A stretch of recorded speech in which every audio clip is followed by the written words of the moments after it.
ಮುಂದಿನ ಕಾರ್ಯಕ್ರಮ ಶ್ರೀ ಕ್ಷೇತ್ರ ಧರ್ಮಸ್ಥಳ ಟ್ರಸ್ಟ್ನ ಪ್ರಾದೇಶಿಕ ನಿರ್ದೇಶಕರು, ಶ್ರೀ ಕ್ಷೇತ್ರ ಧರ್ಮಸ್ಥಳ ಗ್ರಾಮಾಭಿವೃದ್ಧಿ ಯೋಜನೆಯ ಶ್ರೀ ವಿವೇಕ್ ವಿ ಪಾಯಸ್ ಸರ್ ಅವರು ವೇದಿಕೆಗೆ ಆಗಮಿಸಬೇಕು. ಇವರು ರಾಜ್ಯ ಕಾರ್ಯದರ್ಶಿ, ಅಖಿಲ ಕರ್ನಾಟಕ ಜನಜಾಗೃತಿ ವೇದಿಕೆ ಮತ್ತು ನಿರ್ದೇಶಕರು, ಶ್ರೀ ಕ್ಷೇತ್ರ ಧರ್ಮಸ್ಥಳ ವ್ಯಸನ ಮುಕ್ತ ಮತ್ತು ಸಂಶೋಧನಾ ಕೇಂದ್ರ. ಇದ್ರ ಬಗ್ಗೆ ಭಾಳಷ್ಟು ಕೇಳಿದ್ದೀವಿ ನಾವು. Vivek sir, please welcome sir. ಇತ್ತೀಚಿನ ದಿನದಲ್ಲಿ ಯುವಜನತೆ, ಒಂದು ಚಪ್ಪಾಳೆ, ಯುವಜನತೆ ವ್ಯಸನಿಗಳಾಗ್ತಾ ಇದ್ದಾರೆ, ದುಶ್ಚಟಗಳಿಗೆ ದಾಸರಾಗ್ತಾ ಇದ್ದಾರೆ. ಅದಕ್ಕೆ ಶ್ರೀ ಕ್ಷೇತ್ರವು ಎಷ್ಟು ಶಿಬಿರಗಳನ್ನು ನಡೆಸ್ತಾ ಇದೆ ಅಂದರೆ, ಆ ಶಿಬಿರದ ಮೂಲಕ ಅವರನ್ನು ಆ ವ್ಯಸನ ಮುಕ್ತರನ್ನಾಗಿ ಮಾಡ್ತಾ ಇದೆ. ಸರ್ ಅವರು ಆ ನಿಟ್ಟಿನಲ್ಲಿ ಲೋಕ ಕಲ್ಯಾಣದ ಕಾರ್ಯ ಅಂತಲೇ ಹೇಳ್ಬೋದು. ಒಂದು ಮನೆಯಲ್ಲಿ ಒಂದು ಮಗ ಕಾಲೇಜ್ ಹೋಗಿ ಉದ್ಯೋಗ ಹುಡುಕೊಂಡು ಆತ ಏನು ಮಾಡಬೇಕು, ಸಂಪಾದನೆ ಮಾಡಬೇಕು, ಉಳಿದ ಜೀವನವನ್ನು ಜವಾಬ್ದಾರಿ ತಗೋಬೇಕು. ಅಂತಹ ಮಕ್ಕಳು ಇವತ್ತು ದುಶ್ಚಟಗಳಿಗೆ ದಾಸರಾಗಿದ್ದರೆ, ವಯಸ್ಸಾದಂಥ ಅಪ್ಪ ಅಮ್ಮ ಮಕ್ಕಳಿಗೆ ದುಡ್ದು ಹಾಕಬೇಕಾದಂಥ ಒಂದು ಸಂಕಷ್ಟ ಬರ್ತಾ ಇದೆ. ಅದಕ್ಕಾಗಿ ಆ ರೀತಿ ಯೋಗ ಮತ್ತು ಧ್ಯಾನದ ಮೂಲಕ ಆ ದುಶ್ಚಟಗಳನ್ನ ಹೇಗೆಲ್ಲ ಬಿಡಿಸ್ಬೋದಂತ ಸರ್ ಅವರಿಂದ ಸಂದೇಶವನ್ನು ಕೇಳೋಣ.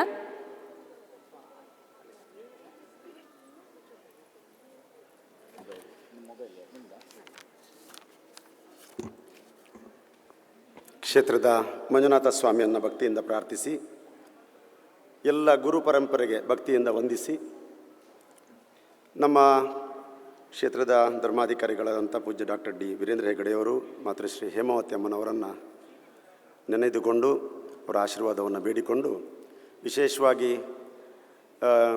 ವಿಶ್ವ ಚೈತನ್ಯ ಒಂದು ಫೌಂಡೇಶನ್ನಿಂದ ನಡೆಯುವಂತಹ ಈ ಒಂದು ಕಾರ್ಯಾಗಾರ, ಯೋಗ ಕಾರ್ಯಾಗಾರದಲ್ಲಿ ಭಾಗವಹಿಸಿದ ಎಲ್ಲ ನನ್ನ ಸಹೋದರ ಸಹೋದರಿಯರೇ, ನಾನು ಇವತ್ತು ಅನಿರೀಕ್ಷಿತವಾಗಿ ನನಗೆ ಇಲ್ಲಿ ಬರಬೇಕು ಅಂತ ಹೇಳುವಂಥ ಒಂದು ಕರೆಯೊಲೆ ಬಂತು.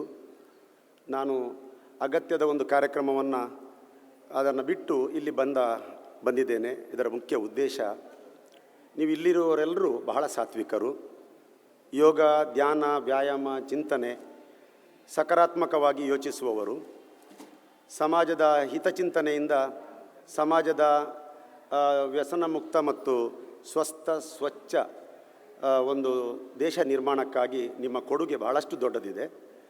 ಅದರಲ್ಲಿ ನಮ್ಮ ಈ ವ್ಯಸನ ಮುಕ್ತ ಎಂಬ ಕುಟುಂಬ ನಿರ್ಮಾಣದ ಒಂದು ಕನಸನ್ನು ನೀವು ಅದನ್ನು ಬಿತ್ತರಿಸಬೇಕು.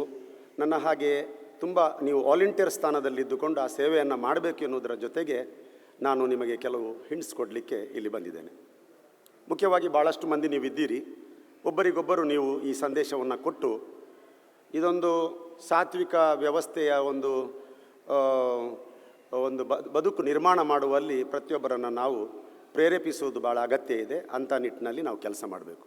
ಪೂಜ್ಯ ಹೆಗಡೆಯವರು 1982ರಲ್ಲಿ ಯೋಜನೆ ಪ್ರಾರಂಭ ಮಾಡಿದರು. ಹಲವಾರು ಬಡವರಿಗೆ, ದಿನದಲಿತರಿಗೆ, ದುರ್ಬಲರಿಗೆ ನೆರವು ಕೊಡುವಂಥ ಕಾರ್ಯಕ್ರಮವಾಗಿ ಇವತ್ತು 54 ಲಕ್ಷ ಫಲಾನುಭವಿಗಳು ಕರ್ನಾಟಕ ರಾಜ್ಯದಲ್ಲಿ ಇದರ ಪ್ರಯೋಜನವನ್ನು ಪಡೆಯುತ್ತಾ ಇದ್ದಾರೆ. ನಮ್ಮ SKDRDPM ಅನ್ನುವ ಸಂಸ್ಥೆ, ಶ್ರೀ ಕ್ಷೇತ್ರ ಧರ್ಮಸ್ಥಳ ಗ್ರಾಮಾಭಿವೃದ್ಧಿ ಎನ್ನುವ ಸಂಸ್ಥೆ, ಸುಮಾರು 45,000 ಸಿಬ್ಬಂದಿಗಳು ಈ NGOದಲ್ಲಿ ಕೆಲಸ ಮಾಡ್ತಾರೆ. ಮುಖ್ಯವಾಗಿ ಗ್ರಾಮಾಭಿವೃದ್ಧಿ ಅಂತ ಹೇಳುವಾಗ ಒಂದು ಕುಟುಂಬದ ಸಮಗ್ರ ಅಭಿವೃದ್ಧಿಗೆ ಏನೆಲ್ಲ ಬೇಕು ಆ ಎಲ್ಲ ವ್ಯವಸ್ಥೆಗಳು ಈ ಗ್ರಾಮಾಭಿವೃದ್ಧಿ ಯೋಜನೆಯ ಮೂಲಕ ನಾವು ಕೊಡ್ತಾ ಇರ್ತೇವೆ. ಸುಮಾರೊಂದು ಗ್ರಾಮಾಭಿವೃದ್ಧಿಯಲ್ಲಿ ನಾವು ಮೌಲ್ಯಮಾಪನ ಮಾಡಿದಾಗ ಎಲ್ಲ ವ್ಯವಸ್ಥೆ ಕೊಟ್ಟು, ಎಲ್ಲ ಅನುಕೂಲತೆ ಕೊಟ್ಟು, ಅವರಿಗೆ ಆರ್ಥಿಕ ಸಬಲೀಕರಣಕ್ಕೆ ಪೂರಕವಾಗಿ ವ್ಯವಸ್ಥೆಯನ್ನು ಮಾಡಿ ಆ ಮನೆಯಲ್ಲಿ ದುಶ್ಚಟ ಇದ್ದರೆ ಆ ಮನೆ ಉದ್ಧಾರ ಆಗಲಿಕ್ಕೆ ಸಾಧ್ಯ ಇಲ್ಲ ಅಂತೇಳಿ ತಿಳ್ಕೊಂಡು 1992ರಲ್ಲಿ ಪ್ರಾರಂಭ ಮಾಡಿದ ಕಾರ್ಯಕ್ರಮವೇ ಈ ದುಶ್ಚಟ ಮುಕ್ತ ಸಮಾಜ ನಿರ್ಮಾಣದ ಜನಜಾಗೃತಿ ವೇದಿಕೆಯ ಕಾರ್ಯಕ್ರಮ. ಯಾವಾಗ ಈ ಕಾರ್ಯಕ್ರಮ ಪ್ರಾರಂಭ ಆಯಿತು, ಅಂದಿನಿಂದ ಇಂದಿನವರೆಗೆ ಜನಜಾಗೃತಿ ವೇದಿಕೆ ಎನ್ನುವ ಒಂದು ಸಾಮಾಜಿಕ ಆಂದೋಲನ ಪ್ರಾರಂಭವಾಗಿ ಇವತ್ತು ಕರ್ನಾಟಕ ರಾಜ್ಯದ 31 ಜಿಲ್ಲೆಗಳಲ್ಲಿ 37 ಜಿಲ್ಲಾ ವೇದಿಕೆ ಮಾಡಿ, ಸುಮಾರು 16 ತಾಲೂಕು ವೇದಿಕೆ ಮಾಡಿ 7,000 ಸ್ವಯಂ ಸೇವಕರು ದುಶ್ಚಟ ಮುಕ್ತ ಸಮಾಜ ನಿರ್ಮಾಣ ಮಾಡುವಲ್ಲಿ ಇವತ್ತು ಸಕ್ರಿಯವಾಗಿ ಕೆಲಸ ಮಾಡ್ತಾ ಇದ್ದಾರೆ. ಸುಮಾರು ವರ್ಷಕ್ಕೆ, ನೀವು ನಂಬ್ತಿರೋ ಇಲ್ಲವೋ ಗೊತ್ತಿಲ್ಲ, 150 ಮಧ್ಯವರ್ಜನ ಶಿಬಿರ ನಾವು ಮಾಡ್ತೇವೆ. ಅಂದರೆ ಸಮಾಜದ ದೊಡ್ಡ ಕಂಟಕವಾಗಿರುವ, ಕುಟುಂಬಗಳನ್ನು ಬಾಧಿಸುತ್ತಿರುವ ಹೆಣ್ಮಕ್ಕಳ ಮಾಂಗಲ್ಯವನ್ನೇ ಅಂದರೆ ಅವರ ಜೀವನವನ್ನೇ ಹಾಳು ಮಾಡುತ್ತಿರುವ, ಕಣ್ಣೀರಿನ ಕಡಲಲ್ಲಿ ತೇಲುತ್ತಿರುವ ಕುಟುಂಬಗಳಲ್ಲಿ ಈ ಮದ್ಯಪಾನದ ಚಟ ಉಳ್ಳವರಿಗೆ ಅದರಿಂದ ಮುಕ್ತರಾಗಲಿಕ್ಕೆ ಒಂದು ಮಧ್ಯವರ್ಜನ ಶಿಬಿರ ಅಂತ ಸಮುದಾಯದಲ್ಲಿ ನಾವು ಮಾಡ್ತೇವೆ. ಇದುವರೆಗೆ 97ರಿಂದ ಇದುವರೆಗೆ ಸುಮಾರು 2018 ಮಧ್ಯವರ್ಜನ ಶಿಬಿರ ಮಾಡಿ 8 ದಿನದ ಕಾಲ ರೆಸಿಡೆನ್ಷಿಯಲ್ ಕ್ಯಾಂಪ್ ಕಮ್ಯುನಿಟಿಯಲ್ಲಿ ಮಾಡಿ ಸುಮಾರು 1.5 ಲಕ್ಷ ಜನರಿಗೆ ವ್ಯಸನದಿಂದ ಮುಕ್ತಗೊಳಿಸಿದ ಏಕೈಕ ವಿಶ್ವದ ಸಂಸ್ಥೆ ಏನಾದರೂ ಇದ್ದರೆ ಅದು ಜನಜಾಗೃತಿ ವೇದಿಕೆ ಸಂಸ್ಥೆ. ಈ ಸಂಸ್ಥೆಯ ಪ್ರಾದೇಶಿಕ ನಿರ್ದೇಶಕನಾಗಿರೋದು ಅದು ನನ್ನ ಸೌಭಾಗ್ಯ. ಮಂಜುನಾಥ ಸ್ವಾಮಿ ಕೊಟ್ಟಂಥ ಒಂದು ಆಶೀರ್ವಾದ. ಪ್ರಿಯ ಬಂಧುಗಳೇ, ಇದು ನಮ್ಮ ಸಣ್ಣ ಪೀಠಿಗೆ ಹೇಳದೆ ನಾನು ಮುಂದುವರಿಲಿಕ್ಕೆ ಆಗೋದಿಲ್ಲ ಅಂತ ಹೇಳೋದಕ್ಕೆ ಇದನ್ನು ನಾನು ಹೇಳಿಬಿಟ್ಟೆ. ಇಲ್ಲಿ ಇವತ್ತು ನೀವು ಕಳೆದ 3-4 ದಿನದಿಂದ ಇದ್ದೀರಿ. ಆರೋಗ್ಯವಂತ ಶರೀರವೇ ಆತ್ಮದ ಅರಮನೆ. ಇದರಲ್ಲಿ ಏನು ನೀವು ಎಲ್ಲ ನಿಮ್ಮ ಆತ್ಮ ಇವತ್ತು ಅರಮನೆಯಲ್ಲಿದೆ. ಅನಾರೋಗ್ಯವಂತ ಶರೀರವೇ ಆತ್ಮದ ಸೆರೆಮನೆ. ಯಾರಿಗೆ ಆರೋಗ್ಯ ಇಲ್ಲ ಅವನು ಯಾವಾಗಲೂ ಆರೋಗ್ಯದ ಬಗ್ಗೆನೇ ಮಾತಾಡ್ತಾನೆ. ಯಾರಿಗೆ ಆರೋಗ್ಯ ಇದೆ ಅದೊಂದು ಭಾಗ್ಯ ಅಂತ ಹೇಳ್ತಾರೆ. ಆರೋಗ್ಯವೇ ಭಾಗ್ಯ ಅಂತ ಹೇಳ್ತಾರೆ. ಯೋಗ ಎಂಬುದೊಂದು ಭಾಗ್ಯ, ಅದು ಆರೋಗ್ಯವೇ ಭಾಗ್ಯ ಅಂತ ಹೇಳ್ತಾರೆ. ಶರೀರ ಮತ್ತು ಸ್ವರ್ಗ ಸುಖ, ಶರೀರ ಸುಖ ಮತ್ತು ಒಂದು ರೀತಿಯ ಆರೋಗ್ಯವಂತ ಶರೀರ ಮತ್ತೊಂದು ಸ್ವರ್ಗ ಸುಖ, ಅದೊಂದು ನಿಜವಾಗಿಯೂ ಒಂದು ಭಾಗ್ಯವೇ. ಒಂದು ಒಳ್ಳೆಯ ಆರೋಗ್ಯ ಇದ್ದರೆ ಬೇರೆ ಯಾವುದು ಬೇಕಾಗಿಲ್ಲ. ಪ್ರತಿಯೊಬ್ಬರು ಬಂದಾಗ ಕೇಳೋದು ಆರೋಗ್ಯವಂತರಾಗಿದ್ದೀರಾ ಅಂತ, ನಿಮ್ಮಲ್ಲಿ ಎಷ್ಟಿದೆ ಅಂತ ಕೇಳಲ್ಲ. ಹಾಗಾಗಿ ನೀವೆಲ್ಲರೂ ಆರೋಗ್ಯವಂತರಾಗಿದ್ದೀರಿ. ಹಾಗಾಗಿ ನಾವೆಲ್ಲರೂ ಭಾಗ್ಯವಂತರು ಎನ್ನುವ ಮಾತನ್ನು ಹೇಳಲಿಕ್ಕೆ ಇಲ್ಲಿ ಸಂತೋಷ ಪಡ್ತೇನೆ. ಯೋಗ ಶಿಕ್ಷಣ, ಇದರ ಬಗ್ಗೆ ನಾನು ತುಂಬ ಹೇಳಕ್ಕೆ ಹೋಗೋದಿಲ್ಲ. ಯಾಕಂದರೆ ನಮ್ಮಲ್ಲಿ ಯೋಗ ಮತ್ತು ಪ್ರಕೃತಿ ಚಿಕಿತ್ಸೆ ಎಂಬ ಸಂಸ್ಥೆ ಇದೆ. ಆ ಪ್ರಕಾರ ನಾನು ಕೇಳಿದ ಪ್ರಕಾರ ಯೋಗ ಅಂದರೆ ಒಂದು ದೈಹಿಕ, ಮಾನಸಿಕ ಮತ್ತು ಆಧ್ಯಾತ್ಮಿಕ ಆರೋಗ್ಯವನ್ನು ಸುಧಾರಿಸುವ ಒಂದು ಸಮಗ್ರ ವಿಧಾನ ಅಂತ ಹೇಳ್ತಾರೆ. ಯೋಗ ಶಿಕ್ಷಣ ಯಾಕೆ ಅಂತ ಕೇಳಿದರೆ, ಏಕಾಗ್ರತೆ, ಶಿಸ್ತು ಮತ್ತು ಒತ್ತಡ ನಿವಾರಣೆಗೆ ಇದು ಬಹಳ ಅನುಕೂಲ ಆಗ್ತದೆ ಅಂತೇಳಿ ಸರಳ ಮಾತಲ್ಲಿ ಹೇಳ್ಬೋದು. ಮೂರನೇದಾಗಿ ಇದೇನು ಕೆಲಸ ಮಾಡ್ತದೆ ಅಂತ ಕೇಳಿದರೆ, ಸಕಾರಾತ್ಮಕ ಚಿಂತನೆ ಮತ್ತು ಆತ್ಮವಿಶ್ವಾಸ ಮೂಡಿಸ್ತದೆ. ಅದರ ಜೊತೆಯಲ್ಲಿ ಜೀವನ ಶೈಲಿಯ ಸುಧಾರಣೆ ಮಾಡ್ತದೆ ಅಂತ ಹೇಳುವುದನ್ನು ನಾವು ಎಲ್ಲ ಒಪ್ಕೊಳ್ತೇವೆ.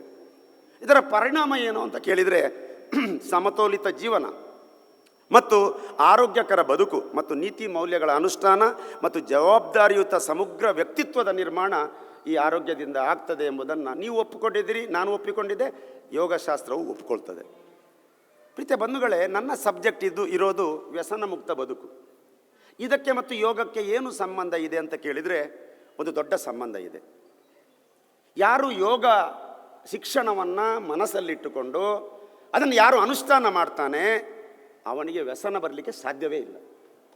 ವ್ಯಸನ ಬರಲಿಕ್ಕೆ ಅದು ಅಸಾಧ್ಯ.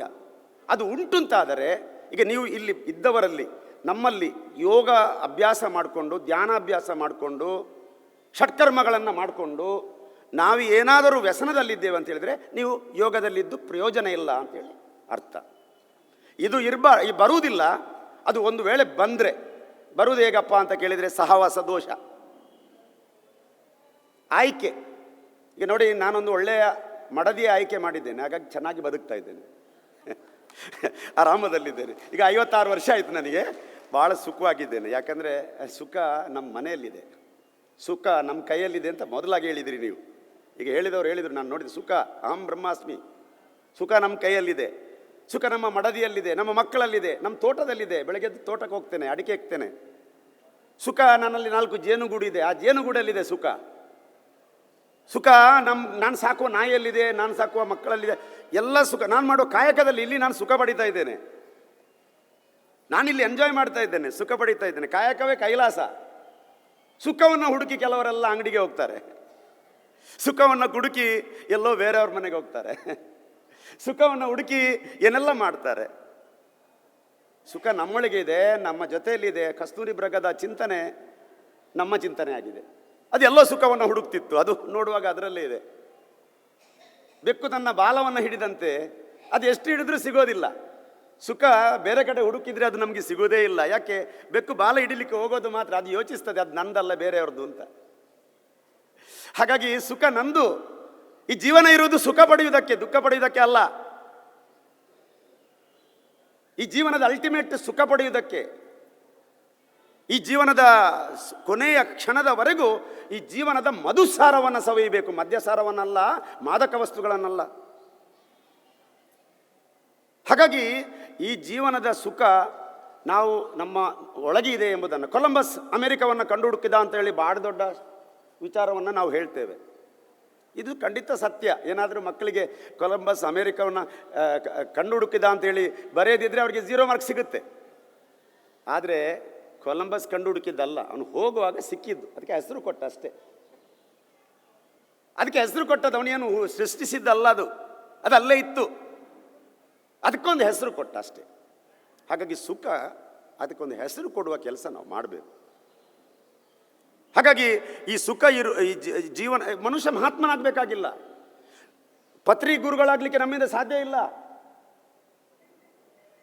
ಸಾಧ್ಯ ಇದೆಯೋ ಇಲ್ವೋ ನಮ್ಗೆ ಗೊತ್ತಿಲ್ಲ. ಆದರೆ ನಾನು ಯೋಚಿಸ್ತೇನೆ, ಮಹಾತ್ಮ ಗಾಂಧೀಜಿ ಆಗಲಿಕ್ಕೆ ನನ್ನಿಂದ ಸಾಧ್ಯ ಇಲ್ಲ, ಅಥವಾ ಸಂತ ಪುರಾಣದಲ್ಲಿ ನಾವು ಓದಿದ ಮಹಾನ್ ಸಂತರ ಸಾಲಿಗೆ ಸೇರಲಿಕ್ಕೆ ನಮಗೆ ಸಾಧ್ಯ ಇದೆಯೋ ಗೊತ್ತಿಲ್ಲ. ಮನುಷ್ಯ ಮಹಾತ್ಮನಾಗಬೇಕಾಗಿಲ್ಲ, ಕನಿಷ್ಠ ಉತ್ತಮ ವ್ಯಕ್ತಿಯಾಗಿ ಬದುಕಬೇಕು. ಜೀವನವನ್ನು ಅರಿತರೆ ಗಂಧ, ಮರೆತರೆ ಮುಳ್ಳು. ಅರಿತರೆ ಮಾತ್ರ ಅದು ಪರಿಮಳ ಬರ್ತದೆ, ಇಲ್ಲದಿದ್ದರೆ ಮುಳ್ಳೇ. ಮಲಗಿದ್ರೆ ನಿದ್ದೆ ಬರಲ್ಲ. ಹಾಗಾಗಿ ಈ ಯೋಗ, ಧ್ಯಾನ, ವ್ಯಾಯಾಮ ತಪ್ಪುಗಳು ಪ್ರತಿಯೊಬ್ಬರು ಮಾಡ್ತಾರೆ. ಕಾಲು ಜಾರಿದ್ರೆ ಆಣೆನ ಬೀಳುತ್ತೆ. ಸೋಲು ಯಾರನ್ನೂ ಬಿಡುವುದಿಲ್ಲ.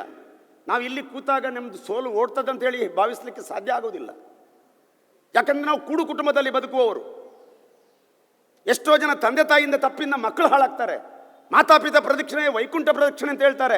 ಎಲ್ಲಿ ಮಾತಾಪಿತರು ಮಕ್ಕಳಿಗೆ ವೈಕುಂಠದ ಅನುಭವವನ್ನು ಕೊಡ್ತಾರೆ, ವೈನ್ ಶಾಪಿನ ಅನುಭವ ಕೊಡ್ತಾರೆ, ಮನೆಯಲ್ಲೇ ಕೂತ್ಕೊಂಡು ಕುಡಿತಾರೆ, ಮನೆಯಲ್ಲೇ ಪಾರ್ಟಿ ಮಾಡ್ತಾರೆ. ನಮ್ಮ ಸಮಾರಂಭಗಳು ಪಾರ್ಟಿಯಲ್ಲಿ ಕೊನೆಗೊಳ್ತವೆ. ಇವತ್ತು ನಮ್ಮ ಮಕ್ಕಳು ITBT ಕಂಪ್ನಿಯಲ್ಲಿ ಕೆಲಸ ಮಾಡ್ತಾರೆ, ನನ್ನ ಮಗ ಸೇರಿದಂತೆ. ಸಂಜೆ ಒಂದು ಒಳ್ಳೆಯ ಮೀಟಿಂಗ್ ನಡೆಯೋದು ಕುಡಿತದ ಪಾರ್ಟಿಯೊಟ್ಟಿಗೆ, ಸ್ಮೋಕಿಂಗ್ ಪಾರ್ಟಿಯೊಟ್ಟಿಗೆ. ಕೆಲವು ಸಂಘ ಸಂಸ್ಥೆಗಳ ಹೋಸ್ಟು ಡಿನ್ನರ್ಗಳು, ಪಾರ್ಟಿಗಳು ಎಲ್ಲ ಮದ್ಯಪಾನದ ವ್ಯವಸ್ಥೆಯಲ್ಲಿ ಮುಳುಗಿವೆ. ಕರ್ನಾಟಕ ರಾಜ್ಯದಲ್ಲಿ 11,700 ವೈನ್ ಶಾಪ್ ಇದೆ, ಅಷ್ಟು ದೇವಸ್ಥಾನ ಇಲ್ಲ, ಅಷ್ಟು ಯೋಗ ನೈತಿಕ ಶಿಕ್ಷಣದ ಕೇಂದ್ರಗಳಿಲ್ಲ. ವಿಶ್ವ ಚೈತನ್ಯ ಎಂಬ ಆ ಸಬ್ಜೆಕ್ಟನ್ನು ಚೈತನ್ಯಗೊಳಿಸುವ ಕೆಲಸ ಯಾರು ಮಾಡೋದಿಲ್ಲ. ಹಾಳು ಮಾಡುವವರು ತುಂಬ ಮಂದಿ ಇದ್ದಾರೆ, ಒಳ್ಳೆಯವ್ರು ಮಾಡೋರು ಸಿಗುವುದಿಲ್ಲ. ತಳ್ಳುವವರು ತುಂಬ ಮಂದಿ ಇದ್ದಾರೆ, ಎಬ್ಬಿಸುವವರು ಯಾರು ಸಿಗೋದಿಲ್ಲ. ಈ ಟೈಮಲ್ಲಿ ನಾವು ಮನೆಯಲ್ಲಿ ಈ ವಿಶ್ವ ಚೈತನ್ಯವನ್ನು ತುಂಬಿಸುವ ಕೆಲಸ ಮಾಡಬೇಕಾಗ್ತದೆ. ಅದಕ್ಕಾಗಿ ಮಕ್ಕಳ ಆಯ್ಕೆಗೆ ಈಗ ಅವಕಾಶ ಇಲ್ಲ. ಒಂದು ಬಟ್ಟೆ ಅಂಗಡಿಗೆ ಹೋದರೆ ಈ ಶರ್ಟ್ ತಗೊಳ್ಳಿಕ್ಕೆ 50 ಬಟ್ಟೆ ಅಲ್ಲ 100 ಆದರೂ ಕೆಳಗೆ ಹಾಕ್ತಾರೆ. ನಮಗೆ ಬೇಕಾದ ಆಯ್ಕೆ ಮಾಡಬಹುದು. ಆದರೆ ಇವತ್ತು ಯಾರನ್ನು ಆಯ್ಕೆ ಮಾಡುವುದು ಎನ್ನುವುದರ ಬಗ್ಗೆ ನಮಗೆ ಬಹಳ ದೊಡ್ಡ ಟೆನ್ಷನ್. ಒಳ್ಳೆಯ ಸ್ನೇಹಿತರು ಸಿಗುವುದಿಲ್ಲ. ಮುಖ ಚೆನ್ನಾಗಿರ್ತದೆ, ಒಳಗೆ ಹಾಳು. ಇವತ್ತು ನನ್ನ ಕಮ್ಯುನಿಟಿಯಲ್ಲಿ ನಾನು ಇತ್ತೀಚೆಗೆ ಒಂದು ಮದುವೆಗೆ ಹೋದೆ. ಕಳೆದ 3 ತಿಂಗಳ ಹಿಂದೆ ಅದಕ್ಕೆ ಡ್ರೈವರ್ಸ್ ಆಯಿತು. ಆಯ್ಕೆ ಮಾಡೋಕ್ಕೆ ಕಷ್ಟ ಇದೆ. ಸಂಸ್ಕೃತಿ ಸಂಸ್ಕಾರದ ಚೌಕಟ್ಟಲ್ಲಿ ಬದುಕುವ ನಮಗೆ ಇಂಥ ಒತ್ತಡಗಳನ್ನು ಎದುರಿಸಲಿಕ್ಕೆ, ಇಂತಹ ಸಮಾಜದಲ್ಲಿ ಬದುಕಲಿಕ್ಕೆ ಒಂದೇ ಒಂದು ದಾರಿ: ಯೋಗ, ಧ್ಯಾನ, ವ್ಯಾಯಾಮ, ಚಿಂತನೆ ಮತ್ತು ನೈತಿಕ ಶಿಕ್ಷಣ. ಇಂತಹ ತುಳಿತಗಳಿಂದ ನಮ್ಮನ್ನು ಹತೋಟಿಗೆ ತರಲಿಕ್ಕೆ ಇದು ಒಂದೇ ದಾರಿ. ಹಾಗಾಗಿ ನಾನು ಇದನ್ನು ಸಮಗ್ರವಾಗಿ ಯಾಕೆ ಮಾತಾಡ್ತೇನೆ ಅಂತ ಹೇಳಿದರೆ, ನಮ್ಮ ಡಿಅಡಿಕ್ಷನ್ ಕ್ಯಾಂಪ್ಗಳಲ್ಲಿ, ಡಿಅಡಿಕ್ಷನ್ ಸೆಂಟರ್ಗಳಲ್ಲಿ ಯೋಗ ಮತ್ತು ಆಧ್ಯಾತ್ಮಿಕ ಚಿಂತನೆ ಇಲ್ಲದೆ ನಮ್ಮ ಕಾರ್ಯಕ್ರಮ ಕೊನೆಗೊಳ್ಳುವುದಿಲ್ಲ. ನಮ್ಮ ಚಿಕಿತ್ಸೆಯ ಪ್ರಬಲವಾದ ಅಸ್ತ್ರವೇ ಅದು ಯೋಗ, ಧ್ಯಾನ, ವ್ಯಾಯಾಮ, ಚಿಂತನೆಗಳು ಮತ್ತು ಭಜನಾ ಕಾರ್ಯಕ್ರಮಗಳು. ಧರ್ಮದೊಂದಿಗೆ ಜಾಗೃತಿ ಬಂದಾಗ ವ್ಯಕ್ತಿ ಮತ್ತು ಸಮಾಜದ ಸರ್ವತೋಮುಖ ಏಳಿಗೆ ಸಾಧ್ಯ. ಅಧರ್ಮದೊಂದಿಗೆ ಜಾಗೃತಿ ಬಂದಾಗ ವ್ಯಕ್ತಿಯ ಸರ್ವತೋಮುಖ ಏಳಿಗೆ ಸಾಧ್ಯ ಆಗೋದಿಲ್ಲ. ನಾವು ಒಳ್ಳೆಯವನಾಗಬೇಕಾದ್ರೆ ಒಳ್ಳೆ ಜಾತಿಯಲ್ಲಿ ಹುಟ್ಟಬೇಕಾಗಿಲ್ಲ. ರಾವಣ ಬ್ರಾಹ್ಮಣ ಏನಾದ? ಹಾಗಾಗಿ ನಾವು ಯಾರು ಏನು ಎಲ್ಲಿ ಹುಟ್ಟಿದ್ದೇವೆ ಎಂಬುದು ಮುಖ್ಯ ಅಲ್ಲ, ನಮ್ಮ ಆಚಾರ ವಿಚಾರಗಳು, ಸಂಸ್ಕಾರಗಳು, ಯೋಚನೆಗಳು ನಮ್ಮನ್ನು ಕಾಪಾಡ್ತವೆ ಎಂಬುದನ್ನು ಹೇಳಿಕೊಡುವ ಒಂದೇ ಒಂದು ಶಾಸ್ತ್ರ, ಅದು ಯೋಗ ಮತ್ತು ನೈತಿಕ ಶಿಕ್ಷಣ. ಯೋಗ ಮತ್ತು ವ್ಯಸನ ಮುಕ್ತಿಯ ಅಂಶಗಳಲ್ಲಿ ಎಡಿಕ್ಷನ್ ಆ್ಯಂಡ್ ರಿಕವರಿ, ಇದರಲ್ಲಿ ನಾನು ಎಡಿಕ್ಷನ್ ರಿಕವರಿಯಲ್ಲಿ ನಮಗೆ ಬರುವಂಥದ್ದು ಒಂದು ಮಾನಸಿಕ ನಿಯಂತ್ರಣ. ನೋಡಿ, ಈಗ ನಾನು ಕನೆಕ್ಷನ್ ಮಾಡ್ತೇನೆ. ಎಡಿಕ್ಷನ್ ಇಸ್ ಎ ಡಿಸೀಸ್ ಅಂತ ಹೇಳ್ತಾರೆ. ಇದು ನಾನು ಹೇಳಿದಲ್ಲ, WHO 1956 ಹೇಳಿದೆ. ಮದ್ಯಪಾನಾದಿ ದುಶ್ಚಟಗಳು, ಇವನ್ ಸ್ಮೋಕಿಂಗ್, ಇವನ್ ಡ್ರಿಂಕಿಂಗ್, ಎನಿ ಚಟ, any addiction is A disease. ವಿಶ್ವದ 5 ಮಾರಕ ರೋಗಗಳಲ್ಲಿ ಒಂದು.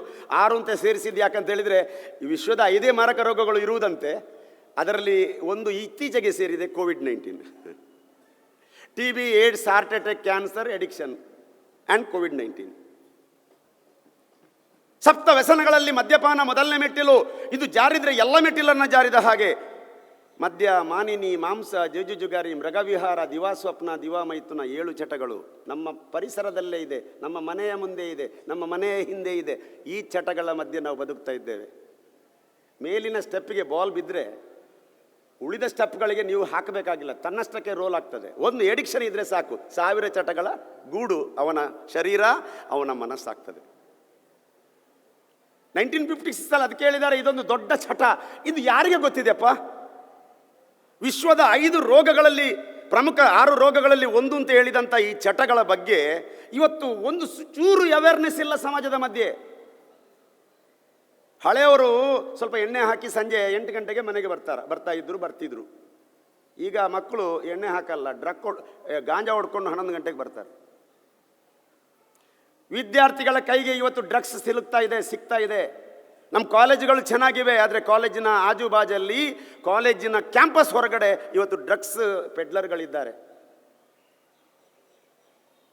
ನಮ್ಮ ಬೆಂಗಳೂರು ಏನು ಇದಕ್ಕೆ ಹೊರತಾಗಿಲ್ಲ. ನನ್ನಲ್ಲಿ ಕ್ರೈಮ್ ರಿಪೋರ್ಟ್ ಇದೆ, ಹೇಳೋಕ್ಕೆ ಟೈಮ್ ಇಲ್ಲ. ಮೇಡಮ್ ಸ್ಟ್ರಿಕ್ಟ್ ಹೇಳಿದ 11ವರೆಗೆ ಮುಗಿಸಬೇಕು ನೀವು ಅಂತ. ನನ್ನಲ್ಲಿ ಕ್ರೈಮ್ ರಿಪೋರ್ಟ್ ಇದೆ, ಯಾವ್ಯಾವ ಊರಲ್ಲಿ ಏನೆಲ್ಲ ಸಿಗುತ್ತೆ ಅಂತೇಳಿ. ಎಷ್ಟು ಆತಂಕದಲ್ಲಿ ನಮ್ಮ ಮಕ್ಕಳು. ಈಗ ನನ್ನ ಮಗನನ್ನು ನಾನು ಇಂಜಿನಿಯರಿಂಗ್ ಓದಿಸಬೇಕಾದ್ರೆ ಪಟ್ಟ ಕಷ್ಟ ಅಷ್ಟಿಷ್ಟ ಅಲ್ಲ.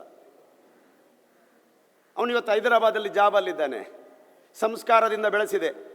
ಅವನಿಗೆ ಮನೆಯ ಪರಿಚಯ, ತಂದೆ ತಾಯಿಯ ಪರಿಚಯ ಗೊತ್ತಾಯಿತು, ನಮ್ಮ ಯೋಚನೆಗಳು ಗೊತ್ತಾಯಿತು. ಅವನು ನಮ್ಮನ್ನು ಅರ್ಥ ಮಾಡಿಕೊಂಡ, ಅವನನ್ನು ನಾವು ಅರ್ಥ ಮಾಡಿಕೊಂಡೆ. ಇವಾಗ ಹೈದರಾಬಾದಲ್ಲಿದ್ದಾನೆ, ಯಾವುದೇ ಚಟ ಇಲ್ಲ. ನನಗೆ ಬೇರೆ ಏನು ಸುಖ ಬೇಕು? ಯಾವ ಸುಖ ಬೇಡ. I am very happy man. ಭಾಳ ಸಂತೋಷದ ಒಬ್ಬ ಯಜಮಾನ ನಾನು. ದಿನ ಸಂಜೆ ವಿಡಿಯೋ ಕಾಲ್ ಮಾಡ್ತಾನೆ, ಅಪ್ಪ ಚೆನ್ನಾಗಿದೆಯಾ ಅಂತ ಕೇಳ್ತಾನೆ. ಇನ್ನು ಏನು ಬೇಕಾಗಿಲ್ಲ ನನಗೆ. ಇಂತಹ ಒಂದು ಸುಖ ಕುಟುಂಬದ ಕಲ್ಪನೆ ಕೊಡುವುದು ಯೋಗ ಮತ್ತು ಈ ನೈತಿಕ ಶಿಕ್ಷಣ. ಅದಕ್ಕಾಗಿ ನಾನು ನಿಮ್ಮಲ್ಲಿ ಹೇಳುವಂಥದ್ದು, ಈ ಮಾನಸಿಕ ಸಮಸ್ಯೆ ಇದೊಂದು ಮಾನಸಿಕ ರೋಗ, ದೈಹಿಕ ರೋಗ, ಕೌಟುಂಬಿಕ ರೋಗ, ಸಾಮಾಜಿಕ ರೋಗ, ಬೆಳೆದುಕೊಂಡು ಹೋಗುವ ರೋಗ, ಮಾರಣಾಂತಿಕ ರೋಗ ಅಂತೇಳಿ WHO ಅನೌನ್ಸ್ ಮಾಡಿದ್ದಾರೆ. ಈ ಯೋಗದ ಬಗ್ಗೆ ನಾವು ತಗೊಂಡಾಗ ಏನಾಗ್ತದೆ, ಇದೊಂದು ದೈಹಿಕ, ಮಾನಸಿಕ, ಆಧ್ಯಾತ್ಮಿಕ ಆರೋಗ್ಯವನ್ನು ಸುಧಾರಿಸುವ ಸಮಗ್ರ ವಿಧಾನ ಅಂತ ಹೇಳುವಾಗ ನೋಡಿ, ಇದು ಡ್ಯಾಮೇಜ್ ಮಾಡೋದು ಎಲ್ಲಿಗೆ? ದೈಹಿಕ, ಮಾನಸಿಕ, ಕೌಟುಂಬಿಕ, ಸಾಮಾಜಿಕ. ನೋಡಿ ಡ್ಯಾಮೇಜ್ ಮಾಡೋದು. ಅದಕ್ಕಾಗಿ ಈ ಯೋಗಕ್ಕೆ ಪ್ರಾಣಾಯಾಮ, ಈ ಧ್ಯಾನ, ಯಾರು ಎಡಿಕ್ಷನ್ ಇದ್ದಾರೆ ಅವರಿಗೆ ನಿತ್ಯ ಪ್ರಾಣಾಯಾಮದ ಕಲ್ಪನೆಯನ್ನು ಮೂಡಿಸಿದರೆ 100% ರಿಕವರಿ ಸಾಧ್ಯ. ಯಾಕೆ? ಅವನ ಮೆದುಳಿನ ಎಲ್ಲ ನರನಾಡಿಗಳು, ಕೇಂದ್ರ ನರಮಂಡಲಗಳು ಅದು ಚುರುಕುಗೊಳ್ತವೆ. ನಾವು ಸಾಕಷ್ಟು ಪ್ರಾಣಾಯಾಮವನ್ನು ಹೇಳಿಕೊಡುವ. ಕುಡಿತಾ ಬಿಡು ಅಂತ ಹೇಳಿದರೆ ಬಿಡಲ್ಲವ. ಕುಡಿತಾ, ನಿನಗೆ ಪ್ರಾಣಾಯಾಮ ನಾನು ಕಲಿಸ್ತೇನೆ, ಅದಕ್ಕೆ ನೀನು ಕುಡಿತಾ ಬಿಡ್ತೀಯಾ? ಆದರೆ ಒಂದು ಕಂಡೀಷನ್ ಮಾರಾಯ. ಯಾಕೆ? ಒಂದು ವಾಹನ ಖರೀದಿಸುವಾಗಲೂ ಕಂಡೀಷನ್ ಇರ್ತದೆ, ರೋಡಲ್ಲಿ ಹೋಗುವಾಗಲೂ ಒಂದು ಕಂಡೀಷನ್ ಇರುತ್ತೆ, ನಮ್ಮ ಮನೆಯಲ್ಲೂ ಒಂದು ಕಂಡೀಷನ್ ಇರುತ್ತೆ, ನನ್ನ ಯೋಗಕ್ಕೂ ಒಂದು ಕಂಡೀಷನ್ ಇದೆ. ನೀನು ಮಾತ್ರ ಒಂದು 5 ದಿವಸ ಕುಡಿಬಾರ್ದು. ಇದ್ದಷ್ಟು ಕಾಲ ಬಿಡು ಅಂತ ಹೇಳಿದರೆ ಅವನು ಬರೋದಲ್ಲ, ನಿಮ್ಮ ಮುಖನೇ ನೋಡಲ್ಲವ.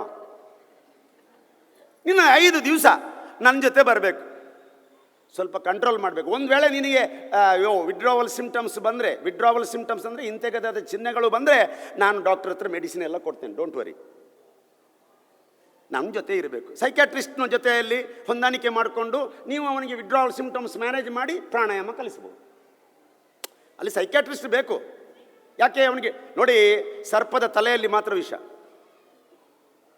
ಸರ್ಪದ ತಲೆಯಲ್ಲಿ ಮಾತ್ರ ವಿಷ, ಬೇರೆ ಎಲ್ಲೂ ವಿಷ ಇಲ್ಲ. ಯಾಕೆ?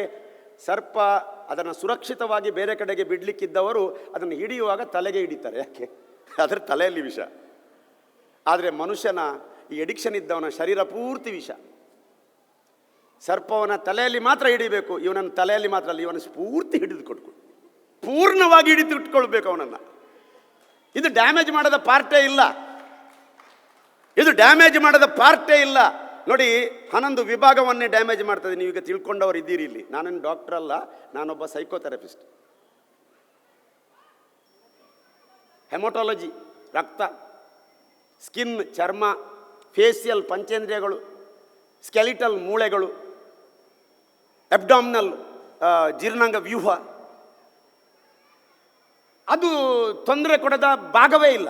ನರಗಳು, ನ್ಯೂರಾಲಜಿ, ಮಸ್ಕ್ಯುಲರ್ ಮಾಂಸಖಂಡಗಳು. ಸರಿ ಇದ್ದ ವ್ಯಕ್ತಿ 24-25 ವರ್ಷದ ವ್ಯಕ್ತಿ ಬೆಳಿಗ್ಗೆ ನಡುಗ್ತಾನೆ,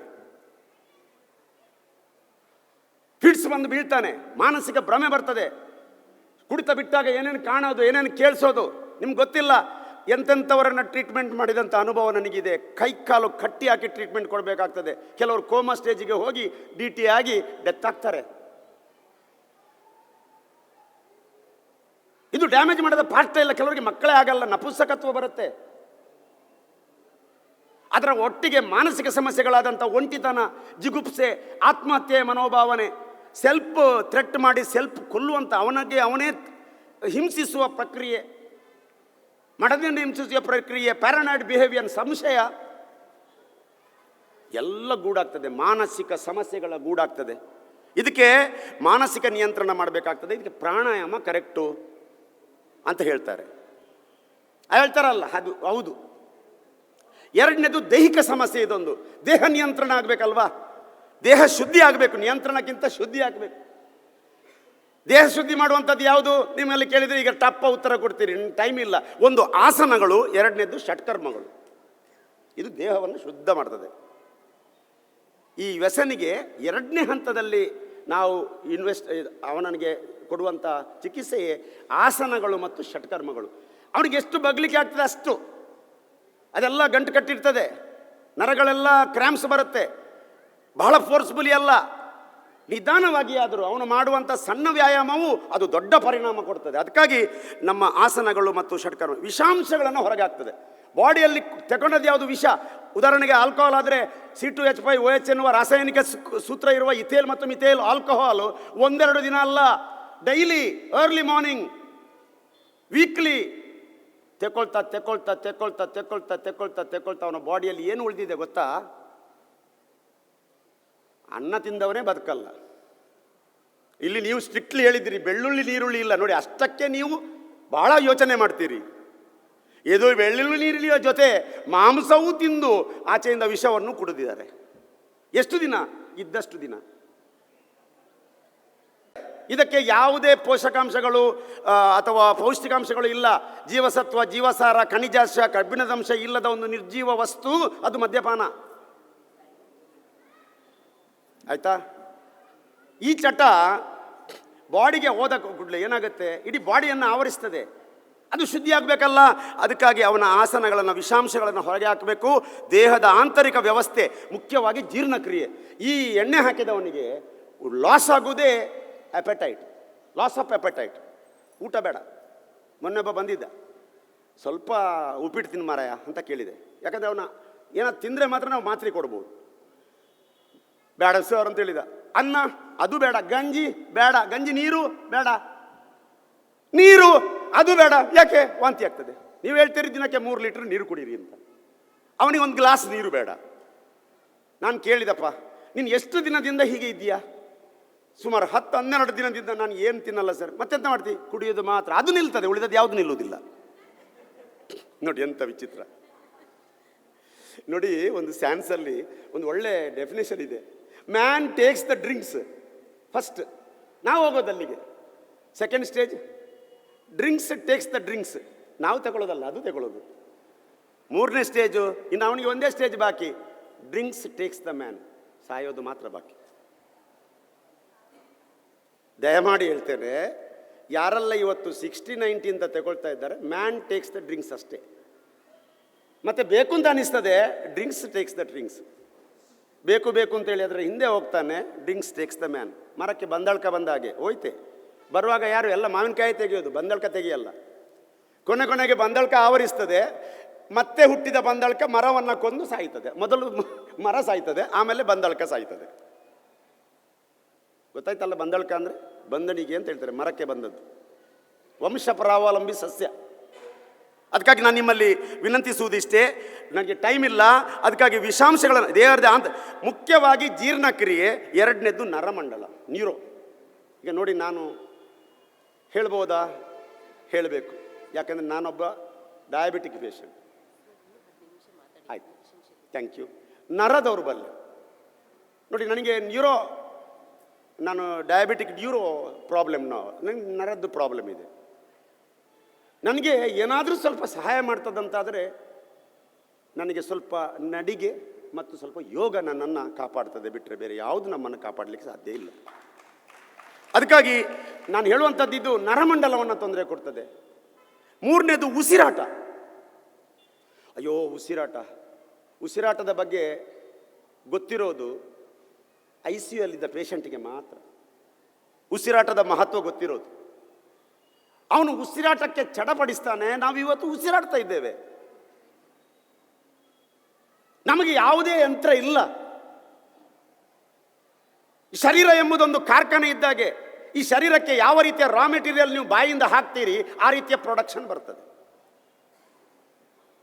ಅದಕ್ಕಾಗಿ ಕನ್ನಡದಲ್ಲಿ ಒಂದು ಮಾತಿದೆ, ತಿಂದ ಆಹಾರದಲ್ಲಿ ದೇವನೂ ಆಗ್ಬೋದು, ತಿಂದ ಆಹಾರದಲ್ಲಿ ರಾಕ್ಷಸನೂ ಆಗ್ಬೋದು.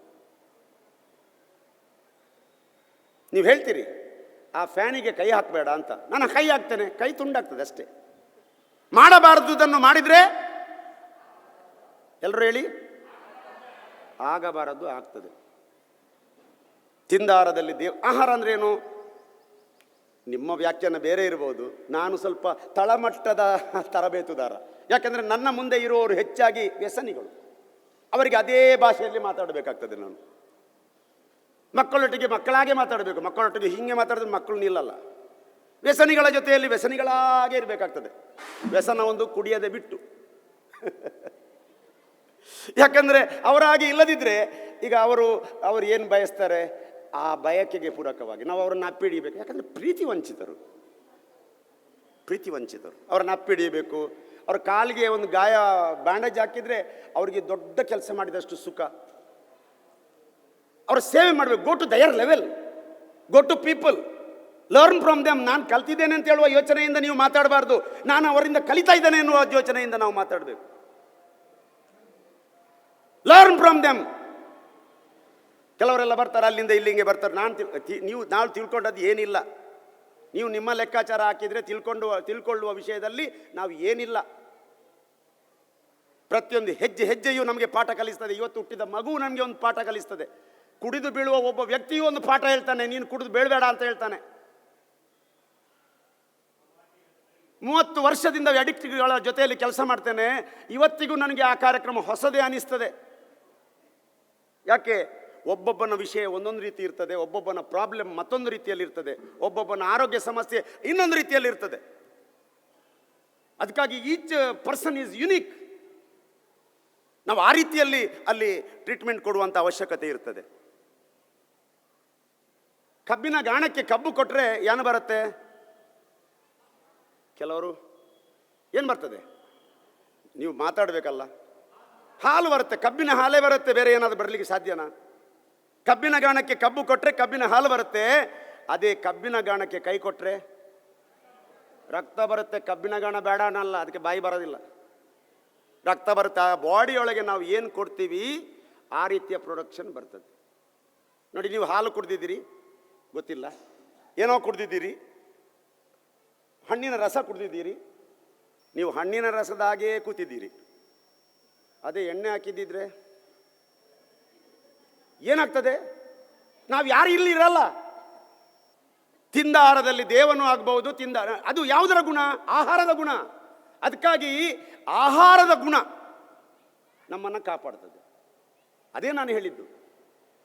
ಅದಕ್ಕಾಗಿ ನಾನು ಹೇಳುವಂಥದ್ದು ಇಷ್ಟೇ, ನೀವು ತಿಳ್ಕೊಳ್ಬೇಕಾದದ್ದಿಷ್ಟೇ, ಕ್ರಿಯೆಯಂತೆ ಪ್ರತಿಕ್ರಿಯೆ, ಧ್ವನಿಯಂತೆ ಪ್ರತಿಧ್ವನಿ, ಯೋಚಿಸಿದಂತೆ ಪ್ರಪಂಚ, ದೃಷ್ಟಿಯಂತೆ ಸೃಷ್ಟಿ. ನಮ್ಮ ಬಾಡಿಗೆ ನಾವು ಏನು ಕೊಡ್ತೇವೆ ಆ ರೀತಿಯ ಪ್ರತಿಕ್ರಿಯೆ ಬರ್ತದೆ, ಪ್ರೊಡಕ್ಷನ್ಸ್ ಬರ್ತದೆ. ಇವತ್ತು ವ್ಯಸನಿ ಅದನ್ನೇ ಹಾಕ್ತಾನೆ, ಹಾಗಾಗಿ ಅವನ ಜೀವನ ಹಾಗೆ ಆಗಿದೆ, ವೀಕ್ ಆಗಿದ್ದಾನೆ. ಅವನನ್ನು ಸ್ಟ್ರಾಂಗ್ ಮಾಡಬೇಕಾದ್ರೆ ಜೀರ್ಣಕ್ರಿಯೆ, ನರಮಂಡಲ, ಉಸಿರಾಟ, ನರಮಂಡಲ ಶುದ್ಧಿ ಮಾಡುವಂಥ ಷಟ್ಕರ್ಮಗಳನ್ನು ನೋಡಿ. ನೀವು ಗೊತ್ತಿರ್ಬೋದು, ದೌತಿ ಅಂತ ಹೇಳ್ತೀರಿ. ಷಟ್ಕರ್ಮಗಳಲ್ಲಿ ದೌತಿ ಅದು ನಮ್ಮ ಅನ್ನನಾಳವನ್ನು ಮತ್ತು ಜೀರ್ಣಾಂಗ ವ್ಯೂಹವನ್ನು ಭಾಳ ಚೆನ್ನಾಗಿ ಇಟ್ಕೊಳ್ತದೆ. ನೇತಿ ಅಂತ ಹೇಳ್ತದೆ. ನೇತಿ ಅದು ಮೂಗು ಮತ್ತು ಉಸಿರಾಟ. ನೌಲಿ ನಮ್ಮ ಕಿಬ್ಬೊಟ್ಟೆಯನ್ನು ಸರಿ ಮಾಡ್ತದೆ, ನಮ್ಮ ಅಬ್ಡಾಮಿನಲ್ ಸಿಸ್ಟಮನ್ನು ಸರಿ ಮಾಡ್ತದೆ. ನಮ್ಮ ಬಸ್ತಿ ಎಂಬುದು ಕರುಳನ್ನು ಸರಿ ಮಾಡ್ತದೆ. ಕರುಳಲ್ಲಿ ಬರುವ ಹುಣ್ಣುಗಳು, ಕರುಳಲ್ಲಿ ಬರುವಂಥ ಎಸಿಡಿಟಿ, ಕರುಳಿನ ಒಳಮೈ ಪದರ ಕರಗಿರ್ತದೆ, ಅದು ಸರಿಪಡಿಸುವ ಕೆಲಸ ಮಾಡ್ತದೆ. ಕಪಾಲಭಾತಿ ಶ್ವಾಸಕೋಶವನ್ನು ಸರಿ ಮಾಡಿ, ತ್ರಾಟಕ ಕಣ್ಣಿನ ಸಮಸ್ಯೆ. ಹಾಗಾಗಿ ಈ ಎಲ್ಲ ವಿಷಯಗಳು ದೈಹಿಕ ಶುದ್ಧೀಕರಣವನ್ನು ಮಾಡ್ತವೆ. ದೊಡ್ಡ ವರ್ಷದಿಂದ ಆದಂಥ ಡ್ಯಾಮೇಜನ್ನು ಒಂದು ಸಣ್ಣ ಅವಧಿಯಲ್ಲಿ ಸರಿಪಡಿಸುವ ಏಕೈಕ ವಿಧಾನ ಇದೇ ದೈಹಿಕ ಶುದ್ಧೀಕರಣದ ಈ ಷಟ್ಕರ್ಮಗಳು. ಹಾಗಾಗಿ ಮೂರನೇದ್ದು ಅವರಿಗೆ ಹೇಳುವಂಥದ್ದು ನಾವು ಸಕಾರಾತ್ಮಕ ಜೀವನ ಶೈಲಿ. ಕುರುಡನಿಗೆ ಕೋಲಿನ ವಿಶ್ವಾಸ, ಹಕ್ಕಿಗೆ ರೆಕ್ಕೆಯ ವಿಶ್ವಾಸ. ಹಕ್ಕಿ ಯಾರನ್ನೂ ನಂಬುವುದಿಲ್ಲ, ರೆಕ್ಕೆಯನ್ನು. ಅಲ್ಲಿ ಆಸ್ಟ್ರೇಲಿಯಾದ ಹಕ್ಕಿಗಳು ರಂಗನ ತಿಟ್ಟಿಗೆ ಯಾರನ್ನು ನಂಬಿ ಬರ್ತಾವ? ಅದರ ರೆಕ್ಕೆಯನ್ನು ನಂಬಿ ಬರ್ತವೆ. ಹಾಗೆಯೇ ಕುರುಡನಿಗೆ ಕೋಲಿನ ವಿಶ್ವಾಸ, ಅವರ ಮನೆಯವ್ರದ್ದು ವಿಶ್ವಾಸ ಇಲ್ಲ, ಕೆಲವೊಮ್ಮೆ ಎಲ್ಲೋ ದುಡಿ ಹಾಕಬಹುದು ಅಂತ. ಹಕ್ಕಿಗೆ ರೆಕ್ಕೆಯ ವಿಶ್ವಾಸ, ಕುರುಡನಿಗೆ ಕೋಲಿನ ವಿಶ್ವಾಸ. ಆದರೆ ಒಂದು ವ್ಯಸನಿಗೆ ಬೇಕಾದದ್ದು ಆತ್ಮವಿಶ್ವಾಸ. ಅದನ್ನು ಮೂಡಿಸುವುದು ಒಂದೇ ವಿಧಾನ ಇದೆ. ನಾಳೆ ಅದೇ ಹೆಂಡತಿ, ಅದೇ ಮಕ್ಕಳು, ಅದೇ ಊರು, ಅದೇ ಸಾಲ ಮಾಡಿದ ಊರು, ಅದೇ ಬಿದ್ದ ಊರು. ಅವನು ಅಲ್ಲಿಗೆ ಹೋಗುವಾಗ ಅವನ ಮಾನಸಿಕ ಸ್ಥಿರತೆ ಅಂದರೆ ಸಮತೋಲನ ಇದ್ದಾಗ ಮಾತ್ರ ಅದನ್ನು ಎದುರಿಸಲಿಕ್ಕೆ ಅವನಿಗೆ ಸಾಧ್ಯ. ಕೀಳರಿಮೆ ಎಂಬುದು ಪ್ರತಿಯೊಬ್ಬರಿಗೆ ಇರ್ತದೆ, ಆದರೆ ಯೋಗ ಮಾಡುವವನಿಗೆ ಕೀಳರಿಮೆ ಇರುವುದಿಲ್ಲ. ಒಂಟಿ ಭಾವನೆ, ನಾನು ಒಂಟಿ ಅಂತ ಅವನು ಭಾವಿಸಲ್ಲ. ಅವನ ಜೊತೆಯಲ್ಲಿ ಯೋಗ ಇದೆ, ಆತ್ಮ ಇದೆ ಅವನ ಜೊತೆಯಲ್ಲಿ. ಆತ್ಮ ಇದ್ದ ವ್ಯಕ್ತಿಗೆ ಒಂಟಿತನ ಬರಲಿಕ್ಕೆ ಸಾಧ್ಯ ಇಲ್ಲ, ಜಿಗುಪ್ಸೆ ಬರಲಿಕ್ಕೆ ಸಾಧ್ಯ ಇಲ್ಲ. ಅದಕ್ಕಾಗಿ ಅಂಥ ಒಂದು ಪ್ರಕ್ರಿಯೆಯನ್ನು ನಾವು ಅವರಿಗೆ ಕೊಡುವಂಥ ಕೆಲಸವನ್ನು ಮಾಡ್ತೇವೆ. ಯೋಗದಲ್ಲಿ ಆಹಾರದ ವ್ಯಾಖ್ಯಾನದ ಬಗ್ಗೆ ನಾನು ಹೇಳಿದೆ, ಅಲ್ಲಿ ನಿಲ್ಲಿಸಿಬಿಟ್ಟೆ. ಒಂದು, ಆಹಾರ ನಮ್ಮ ಶರೀರವನ್ನು ಉಳಿಸ್ತದೆ. ಎಲ್ಲರೂ ಹೇಳಿ, ಎಲ್ಲರೂ ಹೇಳಿದರೆ ತುಂಬ ಸಂತೋಷ ಆಗ್ತದೆ. ಆಹಾರ ಶರೀರವನ್ನು ಉಳಿಸ್ತದೆ. ಆಹಾರ ಅಂದ ಕೂಡಲೇ ಅದು ನಮ್ಮನ್ನು ಉಳಿಸಬೇಕು, ಕೆಡಿಸಬಾರ್ದು. ಆಹಾರ ಶರೀರವನ್ನು ಉಳಿಸ್ತದೆ. ಎರಡನೇದು, ಆಹಾರ ಶರೀರವನ್ನು ಬೆಳೆಸ್ತದೆ. ಎಲ್ಲರೂ ಹೇಳಿ, ಇದು ಎರಡನೇದ್ದು ಆಹಾರದ ದೊಡ್ಡ ಗುಣ. ಮೂರನೇದು, ಆಹಾರ ಶರೀರಕ್ಕೆ ಬಲ ಕೊಡ್ತದೆ. ಮದ್ಯಪಾನಾದಿ ದುಶ್ಚಟಗಳು, ಮಾದಕ ವಸ್ತುಗಳು ಆಹಾರವೇ ಅಂತ ಕೇಳಿದರೆ ಖಂಡಿತ ಅದರಲ್ಲಿ ಯಾವುದೂ ಇಲ್ಲ. ಅದು ನಮ್ಮನ್ನು ಉಳಿಸುವುದಿಲ್ಲ, ಅದು ನಮ್ಮನ್ನು ಬೆಳೆಸುವುದಿಲ್ಲ, ಅದು ನಮಗೆ ಬಲ ಕೊಡುವುದಿಲ್ಲ, ಅದು ಬಲಿ ತೆಗೀತದೆ. ಅದಕ್ಕಾಗಿ ನಾನು ಸಮಯದ ಅವಧಿಯೊಳಗೆ ಇದ್ದೇನೆ. ಹೇಳುವಂಥದ್ದಿಷ್ಟೇ, ನೀವು ಇವತ್ತು ಏನು ತರಬೇತಿಗೆ ಬಂದಿದ್ದೀರಿ, ಆ ತರಬೇತಿಯ ಕೊನೆಯಲ್ಲಿ ಅಥವಾ ಆರಂಭದಲ್ಲಿ ನಿಮಗೆ ಸಿಗುವಂಥ ಪ್ರತಿಯೊಬ್ಬರಲ್ಲಿಯೂ ವ್ಯಸನ ಮುಕ್ತ ಸಂದೇಶವನ್ನು ಕೊಡಿ. ಈ ದೇಶದಲ್ಲಿ ನೀರಿಗೆ ಬಿದ್ದು ಸಾಯುವುದಕ್ಕಿಂತ ಹೆಚ್ಚು ಜನ ವ್ಯಸನಕ್ಕೆ ಬಿದ್ದು ಸಾಯ್ತಾ ಇದ್ದಾರೆ. ಊಟ ಇಲ್ಲದೆ ಸಾಯುವುದಕ್ಕಿಂತ ಹೆಚ್ಚು ಮಂದಿ ಚಟದಿಂದ ಸಾಯ್ತಾ ಇದ್ದಾರೆ. ಈ ಪ್ರಪಂಚದ ಸೈಲೆಂಟ್ ಕಿಲ್ಲರ್ ಅದು ಎಡಿಕ್ಷನ್. ಗೊತ್ತಿಲ್ಲ. ಒಂದು ಸಣ್ಣ ಎಕ್ಸಾಂಪಲ್ ನಾನು ಕೊಡೋದಿದ್ರೆ, ನಾನೊಬ್ಬ ಚಟವುಳ್ಳ ತಂದೆ ಹೊಂದಿರುವವನು. ನನ್ನ ಅಪ್ಪನನ್ನು ನಾನು ಬೇರೆ ಯಾರು ಕೊಂದದಲ್ಲ, ಯಾರು ಕೊಲ್ಲಿಲ್ಲ ನನ್ನ ಅಪ್ಪನನ್ನು. ಯಾರು ವೈರಿ ಇರಲಿಲ್ಲ ಅವರಿಗೆ. ಅವರು ಸೇವಿಸುವ ಮದ್ಯಪಾನವೇ ಅವರಿಗೆ ವೈರಿ ಆಯಿತು.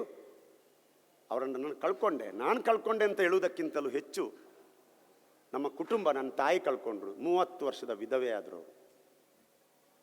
ಮೊನ್ನೆ ನನ್ನ ಅಮ್ಮ ಮೃತರಾದರು.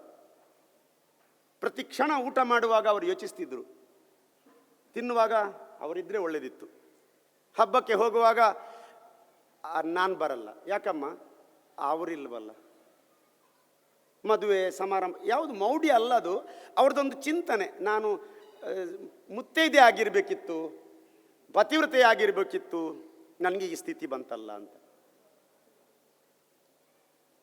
ಒಬ್ಬ ಯೋಧ ಮೃತನಾದರೆ ಅವನ ಪತ್ನಿ ಹಾಗೆ ಯೋಚಿಸುವುದಿಲ್ಲ. ನನ್ನ ಗಂಡ ಭಾರತಾಂಬೆ ವಿಧವೆ ಆಗಬಾರ್ದು ಅಂತೇಳಿ ಮೃತನಾಗಿದ್ದಾನೆ, ನಾನು ವಿಧವೆ ಆದರೂ ಪರವಾಗಿಲ್ಲ ಅಂತ ಭಾವಿಸ್ತಾಳೆ. ನನ್ನಮ್ಮ ಹಾಗೆ ಯೋಚಿಸ್ಲಿಕ್ಕೆ ಆಗೋದಿಲ್ಲ. ಸುಮ್ಮನೆ ಆ ಮದ್ಯಪಾನ ತನ್ನ ಗಂಡನನ್ನು ಕೊಂದಿತ್ತು ಅಂತ ಹೇಳುವ ಯೋಚನೆಯಲ್ಲಿ ಅವಳು. ಸತ್ಯ ಹೇಳ್ತೇನೆ, ನನ್ನ ಅಪ್ಪ ಸತ್ತದ್ದು ನಿಮ್ಗೆ ಯಾರಿಗೂ ಗೊತ್ತಿಲ್ಲ. ಅದು ಎಲ್ಲಿಯೂ ಪೇಪರಲ್ಲಿ ಬರಲಿಲ್ಲ. ಕುಡಿದು ಸತ್ತವರ ಬಗ್ಗೆ ಎಲ್ಲೂ ಗೊತ್ತಾಗೋದಿಲ್ಲ. ಅದು ಬ್ರೇಕಿಂಗ್ ನ್ಯೂಸ್ ಆಗೋದಿಲ್ಲ. ಒಬ್ಬ ನೇಣಾಕಿ ಸತ್ತರೆ ಬರುತ್ತೆ, ಕ್ರೈಮ್ ನ್ಯೂಸ್ ಆಗುತ್ತೆ, 3rd ಪೇಜಲ್ಲಿ ಬರುತ್ತೆ. ನನ್ನ ಅಪ್ಪ ಸತ್ತದ್ದು ಬ್ರೇಕಿಂಗ್ ನ್ಯೂಸ್ ಆಗಲ್ಲ. ಆದರೆ ಅಮ್ಮನಿಗೆ ಸಾಯುವವರೆಗೂ ಬ್ರೇಕಿಂಗ್ ನ್ಯೂಸ್ ಆಗಿತ್ತು. ನನಗೆ ಅದು ಶೇಕಿಂಗ್ ನ್ಯೂಸ್ ಆಗಿತ್ತು. ಹಾಗಾಗಿ ನಿಮ್ಮಲ್ಲಿ ನನ್ನ ಮನವಿ ಇಷ್ಟೇ, ದುಶ್ಚಟ ಮುಕ್ತ ಕುಟುಂಬ ಬಹಳ ಮುಖ್ಯ. ನೀವೆಲ್ಲರೂ ಸುಖವಾಗಿದ್ದೀರಿ. ಒಬ್ಬ ಆ ಮನೆಯಲ್ಲಿ ಯಾವುದೋ ಒಂದು ಚಟಕ್ಕೆ ಬಲಿಯಾದರೆ ನಿಮಗೆ ಮುಜುಗರ ಆಗ್ತದೆ, ಕೀಳರಿಮೆ ಆಗ್ತದೆ. ಎಲ್ಲವೂ ಸರಿ ಇದೆ, ಇವನು ಯಾಕಪ್ಪ ಹೀಗೆ ಮಾಡ್ತಾನೆ, ನಮ್ಮ ಕುಟುಂಬದ ಮರ್ಯಾದೆ ತೆಗಿಲಿಕ್ಕೆ ಹೀಗೆ ಮಾಡ್ತಾನೆ ಎನ್ನುವಂಥ ಭಾವನೆಯಿಂದ ನೀವು ಯೋಚಿಸಬೇಕಾಗ್ತದೆ. ಈ ರೀತಿಯ ಚಟಗಳು ನಮ್ಮ ದೇಶದ ವ್ಯವಸ್ಥೆಯಲ್ಲಿ ನಮಗೆ ಒಂದು ತುಂಬ ದುಃಖಕರವಾದ 3 ಸಂಗತಿ ಯಾವುದು ಅಂತ ಕೇಳಿದರೆ, ಇಡೀ ವಿಶ್ವದಲ್ಲಿ ಧೂಮಪಾನಿಗಳ ವ್ಯವಸ್ಥೆಯಲ್ಲಿ ಧೂಮಪಾನ ಸೇವನೆ ಮತ್ತು ಮಾರಾಟದಲ್ಲಿ ಭಾರತ 2ನೇ ಸ್ಥಾನದಲ್ಲಿದೆ. ಮದ್ಯಪಾನ ಮಾರಾಟ ಮತ್ತು ಸೇವನೆಯಲ್ಲಿ 1ನೇ ಸ್ಥಾನದಲ್ಲಿದೆ. ಮತ್ತು ಮಾದಕ ವಸ್ತುಗಳ ಬಳಕೆ ಮತ್ತು ವ್ಯಾಪಾರದಲ್ಲಿ 3ನೇ ಸ್ಥಾನದಲ್ಲಿದೆ. ಎಲ್ಲ ಸ್ಥಾನಗಳನ್ನು ನಾವು ಅಲಂಕರಿಸಿ ಈ 3 ಕುಖ್ಯಾತಿಯ ಸ್ಥಾನಗಳನ್ನು ಇಟ್ಟುಕೊಂಡ್ರೆ ನಾವು ಈ ದೇಶದ ಭವಿಷ್ಯದ ಮಕ್ಕಳ ಭವಿಷ್ಯವನ್ನು ಯೋಚಿಸಲಿಕ್ಕೂ ಕಷ್ಟ ಆಗುವ ಸ್ಥಿತಿ ನಿರ್ಮಾಣ ಆಗ್ತದೆ. ನಮ್ಮ ದೇಶ ಒಳ್ಳೆಯದು, ನೆರೆಕರೆ ಸರಿ ಇಲ್ಲ. ತ್ರಿಕೋನ ರಾಷ್ಟ್ರಗಳಿವೆ, ಅರ್ಧಚಂದ್ರ ರಾಷ್ಟ್ರಗಳಿವೆ. Burma, Thailand, Laos, Sri Lanka, Bangladesh, ಹೀಗೆ ಸುತ್ತುವರಿದ ರಾಷ್ಟ್ರಗಳೆಲ್ಲವೂ ಇದೆ. ಇವುಗಳೆಲ್ಲವಕ್ಕೂ ಭಾರತದ ಯುವಜನರೇ ಟಾರ್ಗೆಟ್.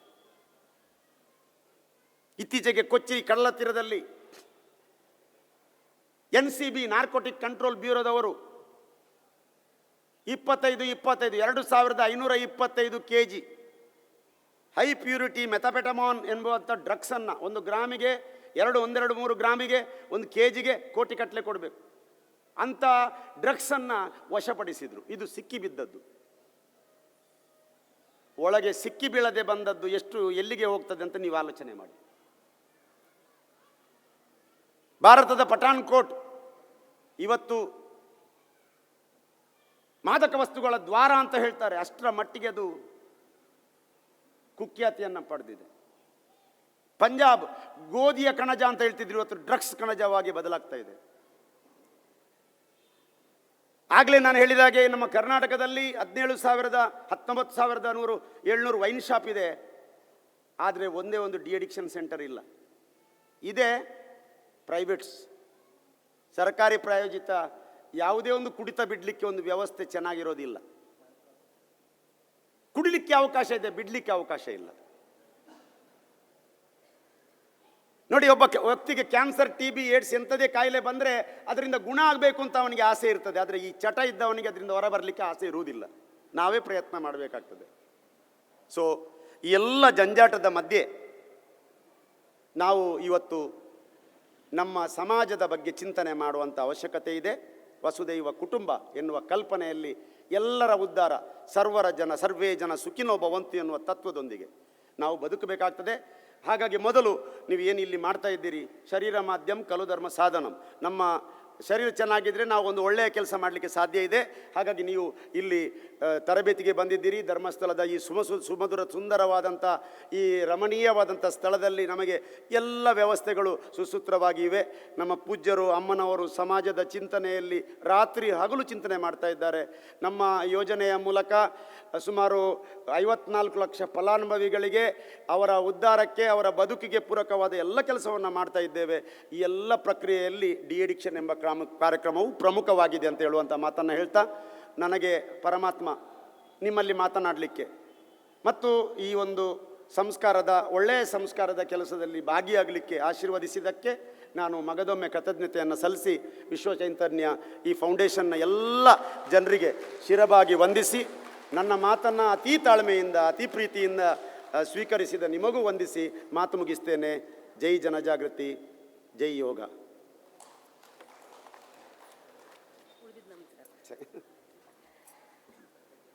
ಒಂದು ಜೋರಾದ ಚಪ್ಪಾಳೆ ಬರಲಿ. ಪ್ರಸ್ತುತ ಈ ಮಾನವ ಜಗತ್ತಿನಲ್ಲಿರ್ತಕ್ಕಂಥ ಒಂದು ದೊಡ್ಡ ಕಂಟಕ ಅಂದರೆ ದುಶ್ಚಟಗಳು.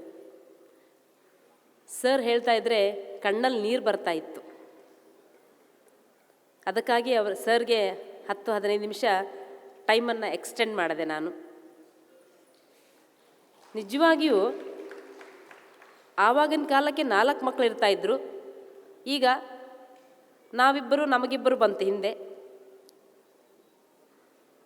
ನಾನೊಂದು ನನಗೊಂದು ಸಾಕು.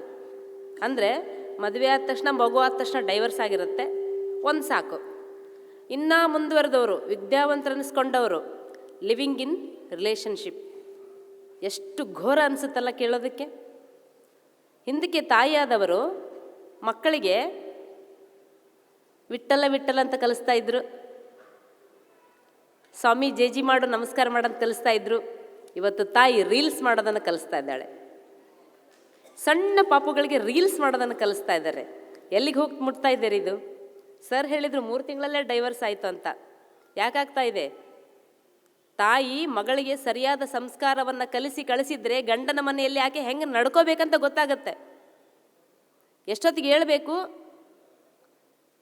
ಮನೆಯಲ್ಲಿರ್ತಕ್ಕಂಥ ಹಿರಿಯರಿಗೆ ಗೌರವ ಕೊಡಬೇಕಾ, ಅವ್ರಿಗೆ ಅಟ್ಲೀಸ್ಟ್ ಟೀ ಕಾಫಿ ಮಾಡಿ ಕೊಡಬೇಕಾ ಅಥವಾ ಮಾಡಿದ್ದನ್ನು ತಂದು ಕೊಡಬೇಕಾ ಅನ್ನೋ ಸಂಸ್ಕಾರವನ್ನು ಇಲ್ಲದಂಥ ಹುಡುಗಿಯರು ಇವತ್ತು ಡಿಗ್ರಿಗಳನ್ನ ಓದ್ಕೊಂಡು ಡಬಲ್ ತ್ರಿಬಲ್ ಓದ್ಕೊಂಡು ಫಾರಿನ್ ಕಂಪನಿಗಳನ್ನು ಉದ್ಧಾರ ಮಾಡಿಕೊಂಡು ಇಲ್ಲಿ ಸಂಸಾರ ಹಾಳಾಗಿ ಹೋಗ್ತಾ ಇದೆ. ವಯಸ್ಸಾದಂಥ ಅತ್ತೆ ಮಾವ ಇರ್ತಾರೆ, ಆಗ್ತಾನೆ ಹುಟ್ಟಿದ ಮಕ್ಕಳಿರ್ತಾರೆ. ಅವರೆಲ್ಲ ಯಾರು ನೋಡ್ಕೋಬೇಕು? ಅವರಿಗೆ ತಮ್ಮ ಕಂಪನಿಯ ತಮ್ಮ ಲ್ಯಾಪ್ಟಾಪ್ ಮುಂದೆ ಕೂತ್ಕೊಂಡ್ರೆ ಅದು ಉದ್ಧಾರ ಆಗಬೇಕು. ಬರೀ ದುಶ್ಚಟ ಒಂದೇ ಹಾಳು ಮಾಡ್ತಾ ಇಲ್ಲ ಯುವಜನರನ್ನು. ಅವರ ವಿದ್ಯೆ, ಅವರ ಅವಿವೇಕ, ಎಜುಕೇಟೆಡ್ ಫೂಲ್ ಅಂತ ಕರಿಬೋದು. ಮೊದಲು ನಮ್ಮ ಸಂಸಾರ, ನಮ್ಮ ಜೀವನ, ನಮ್ಮ ತಂದೆ ತಾಯಿ ಬಂಧು ಬಳಗ, ಈ ಸಂಬಂಧಗಳ ಬಾಂಧವ್ಯದ ಬೆಲೆ ಗೊತ್ತಿಲ್ಲದೆ ಹೋದರೆ ಮುಂದಿನ ಸಂತಾನಕ್ಕೆ ಏನು ಕಲಿಸ್ತಾರೆ ಅವರು? ಇವರಿಗೆ ಸಂಸ್ಕಾರ ಇಲ್ಲಂದಾಗ ಇವರಿಗೆ ಹುಟ್ಟುವ ಮಕ್ಕಳು ಸಂಸಾರ ಕುಟುಂಬದ ಪದ್ಧತಿ ಉಳಿಲಿಕ್ಕೆ ಸಾಧ್ಯನೇ ಇಲ್ಲ. ಅಂಥದ್ರಲ್ಲಿ ಮತ್ತೆ ನಾನು ಮಗನಿಗೆ ಹುಡುಗಿಯರ ಪ್ರೊಫೈಲ್ ನೋಡುವಾಗ ನೋಡಿದ್ದೆ, ಒಬ್ಬ ಹುಡುಗಿ ಸೋಷಿಯಲ್ ಡ್ರಿಂಕರ್, ಲೈಟ್ ಸ್ಮೋಕರ್ ಅಂತ ಹಾಕ್ಕೊಂಡಿದ್ಲು. ಅದಕ್ಕೆ ಆಕೆಗೆ ಇನ್ನೂ 35 ವರ್ಷ ಆಗಲಿ ಮದುವೆ ಆಗಿಲ್ಲ. ಯಾಕೆಂದರೆ ಆಕೆ ಏನಾದರೂ ಕುಡಿದು ಬಂದ್ಲು ಅಂದರೆ ಸೊಸೆ ಅತ್ತಿ ಹೋಗಿ ಬಾಗಿಲು ತೆಗಿಬೇಕಾ, ಅಥವಾ ಕುಡಿದು ವಾಂತಿ ಮಾಡಿಕೊಂಡ್ರೆ ಅತ್ತಿ ಬಳಿಬೇಕಾ, ಗಂಡ ಬಳಿಬೇಕಾ? ನೋಡ್ರಿ ಎಲ್ಲಿಗೆ ಹೋಗ್ತಾ ಇದೆ ನಮ್ದೇನು ಅಮೇರಿಕಾನೋ ಬೇರೆ ಕಂಟ್ರಿನೋ ಗೊತ್ತಾಗ್ತಾ ಇಲ್ಲ. ದಯಮಾಡಿ ನಿಮ್ಮ ಮನೆಯಲ್ಲಿ ಓದ್ತಾ ಇರುವ ಓದಿದ ಹುಡುಗಿಯರಿದ್ದರೆ ದಯವಿಟ್ಟು ನಮ್ಮ ಭಾರತೀಯರ ಸಂಸ್ಕಾರವನ್ನು ಕಲಿಸಿಕೊಡ್ರಿ. ಆಕೆ ಬೇರೆ ಮನೆಗೆ ಹೋದಾಗ ಅಲ್ಲಿರೋ ಅತ್ತೆ ಮಾವ ಏನು ಹೇಳಬೇಕು? ಅಮ್ಮ ನಿನ್ನ ಎಂಥ ತಾಯಿ ಹಡ್ದಾಳಮ್ಮ ಅನ್ಬೇಕೇ ಹೊರತು ನಿನ್ನ ಹಡ್ದ ತಾಯಿಗೆ ದೊಡ್ಡ ನಮಸ್ಕಾರ ಅನ್ನೋ ಥರ ಇರಬಾರ್ದು. ತಂದೆ ತಾಯಿಯ ಹೆಸರನ್ನು, ಮನೆತನದ ಹೆಸರನ್ನ ತರ್ತಕ್ಕಂಥ ಕೆಲಸ ಯುವ ಜನರು ಮಾಡ್ಬೇಕ್ರಿ ಇವತ್ತು. ಬರೀ ಹುಡುಗಿಯರಷ್ಟೇ ಅಲ್ಲ, ಹುಡುಗರದು ಒಂದು ಕತೆ ಆಗಿಬಿಟ್ಟಿರುತ್ತೆ. ಅದಕ್ಕೆ ಶ್ರೀ ಕ್ಷೇತ್ರ ಧರ್ಮಸ್ಥಳ ಅದ್ಭುತವಾದಂತಹ ವ್ಯಸನ ಮುಕ್ತ ಮಾನವ ಜನಾಂಗವನ್ನು ಸೃಷ್ಟಿ ಮಾಡಲಿಕ್ಕೆ ತಮ್ಮ ಒಂದು ಅದ್ಭುತವಾದ ಕೆಲಸವನ್ನು ಮಾಡ್ತಾ ಇದ್ದಾರೆ. ಸರ್ ಹೇಳಿದರು, ಬೆಕ್ಕು ತನ್ನ ಬಾಲ ಹಿಡ್ಕೊಳಕ್ಕೆ ಓಡ್ತಾ ಇರುತ್ತಂತೆ. ಕಸ್ತೂರಿ ಮೃಗದಲ್ಲಿ ಒಳಗಡೆನೇ ಇರುತ್ತೆ, ಅದಕ್ಕೆ ನಾಭಿಯಲ್ಲೇ ಇರುತ್ತಂತೆ ಸುವಾಸನೆ, ಅದು ಎಲ್ಲೋ ಹುಡ್ಕೊಂಡು ಓಡಾಡ್ತಿರುತ್ತಂತೆ. ನಾವು ಹಾಗೆ ಅಲ್ಲ. ಈ ಮೊನ್ನೆಯಿಂದ ಹೇಳ್ತಾ ಇದ್ದೀವಿ, ಮಂಜುನಾಥ ಸ್ವಾಮಿಯನ್ನು ಧ್ಯಾನದಲ್ಲಿ ಕೂತ್ಕೊಂಡು ಇಲ್ಲಿ ನೋಡ್ರಿ, ಕುಕ್ಕೆ ಸುಬ್ರಹ್ಮಣ್ಯ ಸ್ವಾಮಿಯನ್ನು ನೋಡ್ರಿ, ಇದು ಕಾರ್ಯಕ್ರಮ ಮುಗಿದ ಮೇಲೆ ಹೋಗ್ರಿ ಅಂತ ಹೇಳಿದ್ವಿ. Okay, no problem. ನಾವೆಲ್ಲರೂ ಈ ವಿಚಾರವನ್ನು ಇವತ್ತು ಸರ್ ಎಷ್ಟು ಅಂತರಾಳದಿಂದ ಬರ್ತಾ ಇತ್ತು. ಶಾಕಿಂಗ್ ನ್ಯೂಸ್, ಬ್ರೇಕಿಂಗ್ ನ್ಯೂಸ್, ಅದು ಪ್ರತಿಯೊಬ್ಬರ ಜೀವನದಲ್ಲಿ ಒಂದಲ್ಲ ಒಂದು ರೀತಿ ಕೆಲಸ ಮಾಡ್ತಾನೆ ಇರುತ್ತೆ. ನಾವು ನಮ್ಮ ತಂದೆ ತಾಯಿಗಳಿಗೆ ಶಾಕಿಂಗ್ ನ್ಯೂಸ್ ಆಗಬಾರ್ದು, ಬ್ರೇಕಿಂಗ್ ನ್ಯೂಸ್ ಆಗಬಾರ್ದು. ಅದನ್ನು ನಾವು ಅರ್ಥ ಮಾಡಿಕೊಂಡ್ರೆ ನಮ್ಮ ಮುಂದಿನ ಮಕ್ಕಳು ಮೊಮ್ಮಕ್ಕಳು ಮನೆಯಲ್ಲೇ ಇರ್ಬೋದು, ಅವ್ರಿಗೆಲ್ಲ ಕಲಿಸ್ಕೊಡೋಣ. ಇಷ್ಟು ಅದ್ಭುತವಾದ ವಿಚಾರವನ್ನು ತಿಳಿಸಿದಂಥ ವಿವೇಕ್ ಸರ್ ಅವರಿಗೆ ಡಾಕ್ಟರ್ ಶಿವನಪ್ಪ ಸರ್ ಮತ್ತು ಡಾಕ್ಟರ್ ಗೋವಿಂದರಾಜ್ ಸರ್ ಅವರು, ಪ್ರಕಾಶ್ ಸರ್ ಅವರು ಸನ್ಮಾನ ಮಾಡಬೇಕಾಗಿ ವಿನಂತಿ. ಬನ್ನಿ ಸರ್. Thank you masters. ಅದಕ್ಕಿಂತ ಮುಂಚಿತವಾಗಿ ಶ್ರೀ ಕ್ಷೇತ್ರ ಧರ್ಮಸ್ಥಳ ನೀವೆಲ್ಲ ನೋಡಿದಿರಲ್ಲ, ಔಟ್ಸೈಡು ಪ್ರಕೃತಿಗೆಲ್ಲಿ ಸಿಗೋ ಒಂದು ಎಲೆ ಮಾತ್ರ ಬಿದ್ದಿರುತ್ತೆ. ಎಲ್ಲ ಒಂದು ಪೇಪ್ರು ಪಾನ್ಪರ್ಗಾಗಲಿ ಈ ಥರ ಏನು ಸಿಕ್ಕಿದೆ ನಿಮಗೆಲ್ಲ ಕಾಣಿದೆಯಾ? ದಟ್ ಈಸ್ ಶ್ರೀ ಕ್ಷೇತ್ರ ಧರ್ಮಸ್ಥಳ. ಸುತ್ತಮುತ್ತ ಒಂದು 9 ಕಿಲೋಮೀಟ್ರ್ವರೆಗೂ ನೀವು ನೋಡಿ, ಒಂದು ಪೇಪರ್ ಸಿಗ್ತಾ ಇಲ್ಲ, ಒಂದು ಸಿಗರೇಟಿದು ಸಿಗ್ತಾ ಇಲ್ಲ, ಒಂದು ಪಾನ್ಪರಾಗ ಸಿಗ್ತಾ ಇಲ್ಲ, ಯಾವುದೇ ಸಿಗ್ತಾ ಇಲ್ಲ. ಈವನ್ ಒಂದು ಚಾಕ್ಲೇಟ್ದು ನಮ್ಗೆ ಉಳಿದ್ರೂ ಸಿಗ್ತಾ ಇಲ್ಲ. ಓನ್ಲಿ ಒಂದು ನೇಚರವಾಗಿ ಅಲ್ಲಿ ಏನು ಎಲೆ ಬಿದ್ದಿರುತ್ತೋ ಅದು ಮಾತ್ರನೇ ಕಾಣ್ತಾ ಇದೆ. ಸೊ ಅಂಗಡಿಯಲ್ಲೂ ಸಿಗೋದಿಲ್ಲ. ಸೊ ಹಾಗಾಗಿ ಜೋರಾಗಿ ಒಂದು ನಮ್ಮ ಶ್ರೀ ಕ್ಷೇತ್ರ ಧರ್ಮಸ್ಥಳಕ್ಕೆ ಚಪ್ಪಾಳೆ ಹೊಡೆಯೋಣ. ಹಾಗೆ ನಮ್ಮ ವಿನಯ್ ಸರ್ನ ನಾವು 3 ತಿಂಗಳಿಂದ ಭೇಟಿ ಆಗಬೇಕು ಅಂದ್ಕೊಂಡಿದ್ವಿ. ಅವರು ನಮ್ಮ ಸಾಕ್ಷಾತ್ ಇವಾಗೇ ಸಿಕ್ಕಿದ್ದಾರೆ. So thank you sir. ತುಂಬ ಅದ್ಭುತವಾದ ನಾವು ನಿಮ್ಮ ಭಾಷಣ ಕೇಳಿದ್ದೀನಿ. So Prakruti Mahesh and Govindaraj sir and Shivaram sir ದಯವಿಟ್ಟು ಬನ್ನಿ ಸ್ಟೇಜ್ ಮೇಲೆ. Thank you, thank you.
Next ನಮ್ಮ ಪಿರಮಿಡ್ ಸ್ಪಿರಿಚುವಲ್ ಸೈನ್ಸ್ ಅಕಾಡೆಮಿಯಿಂದ ಬ್ರಹ್ಮರ್ಷಿ ಡಾಕ್ಟರ್ ಶಿವರಾಮಪ್ಪ ಸರ್ ಅವರು ವೇದಿಕೆಗೆ ಆಗಮಿಸಬೇಕು.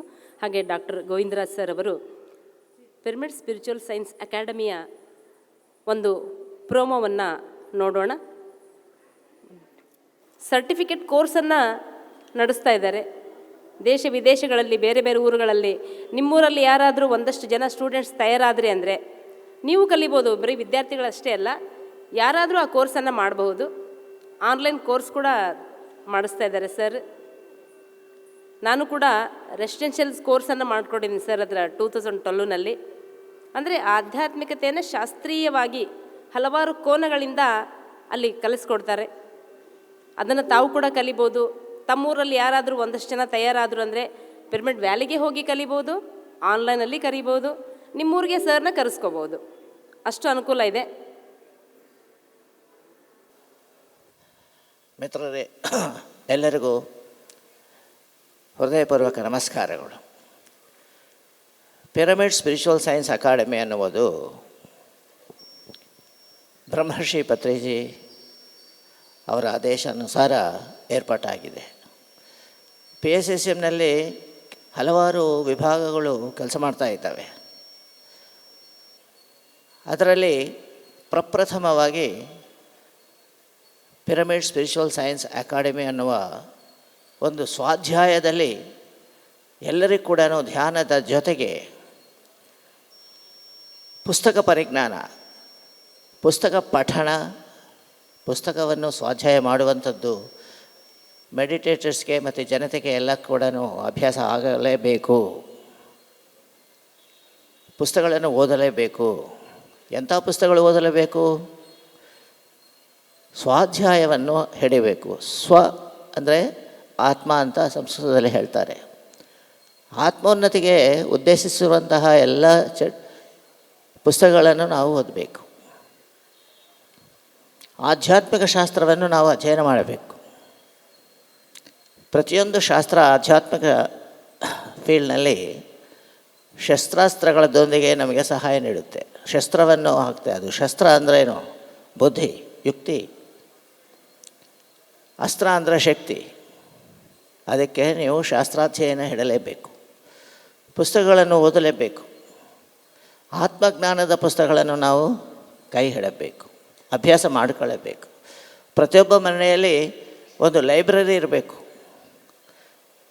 ಒಂದು ಪುಸ್ತಕ ಸಂಗ್ರಹಾಲಯ ಪ್ರತಿಯೊಬ್ಬ ಮನೆಯಲ್ಲೂ ಕೂಡ ಇರಲೇಬೇಕು. ಪುಸ್ತಕಗಳನ್ನು ಓದುವಂಥದ್ದು. ಪತ್ರಿಜಿಯವರು ನೋಡಿ, ಅವರು ಕನಿಷ್ಠ ಪಕ್ಷದಲ್ಲಿ 1,00,000 ಪುಸ್ತಕಗಳನ್ನು ಓದಿದ್ದಾರೆ. ಕೇವಲ ಆಧ್ಯಾತ್ಮಿಕ ಶಾಸ್ತ್ರ, ಆತ್ಮಜ್ಞಾನ ವಿಚಾರದವನ್ನೇ ಅವರು ಕೈ ಹಿಡಿದಿದ್ದಾರೆ. ಅವ್ರು ಹೇಳ್ತಾಯಿದ್ರು, ಪುಸ್ತಕ ಪಠನೆ ಕೂಡ ಅಂದರೆ ಸ್ವಾಧ್ಯಾಯ ಅಂದರೆ ಆತ್ಮಜ್ಞಾನ ವಿಚಾರಗಳನ್ನು ಓದುವಂಥದ್ದು ಆತ್ಮ ಸಾಕ್ಷಾತ್ಕಾರಕ್ಕೆ ಶಾರ್ಟ್ಕಟ್ ಅಂತ. ಧ್ಯಾನ ಮಾಡುವ ಜೊತೆಯಲ್ಲಿ ಧ್ಯಾನ ಮಾಡಬೇಕು. ಆ ಒಂದು ಧ್ಯಾನದಲ್ಲಿ ನಾವು ಪರಿಪಕ್ವತೆಯನ್ನು ಸಾಧಿಸಬೇಕು ಅಂದಾಗ ಅದರ ಬಗ್ಗೆ ಸ್ವಲ್ಪ ಮಾಹಿತಿ ನಿಮಗೆ ಇರಬೇಕು. ಅದು ಫಾಸ್ಟಾಗಿ ನಾವು ಅಂತರಂಗ ಪ್ರಯಾಣ, ಅಂತರೀಕ್ಷಣ ಅಂತೀವಲ್ಲ, ಅಂತರ್ಯಾನ. ಧ್ಯಾನ ಅಂದರೆ ಏನು? ಅಂತರ್ಯಾನ. ನಮ್ಮ ಅಸ್ತಿತ್ವವನ್ನು ನಾವು ತಿಳ್ಕೊಳ್ಳಬೇಕು, ನಮ್ಮ ಬಗ್ಗೆ ನಾವು ತಿಳ್ಕೊಳ್ಳಬೇಕು. ಸ್ವ ಅಧ್ಯಾಯ ಅಂತಂದರೆ ನಮ್ಮನ್ನು ನಾವು ಓದ್ಕೊಳ್ಬೇಕು. ಸ್ವ ಅಂದರೆ ತಾವು, ನಾವು ಆತ್ಮ ಅಂತ ಅರ್ಥ, ಸ್ವಯಂ ಅಂತ ಅರ್ಥ. ಅಧ್ಯಾಯ ಅಂದರೆ ಓದುವುದು. ಸ್ವಾಧ್ಯಾಯ ಅಂದರೆ ಏನರ್ಥ? ನಮ್ಮನ್ನು ನಾವು ಓದ್ಕೊಳ್ಳಬೇಕು. ಆವಾಗ ನಮ್ಮ ಜೀವನ ನಮಗೆ ಗೊತ್ತಾಗುತ್ತೆ, ನಾವು ಯಾವ ರೀತಿ ನಾವು ಜೀವನ ಮಾಡಬೇಕು ಅನ್ನೋದು.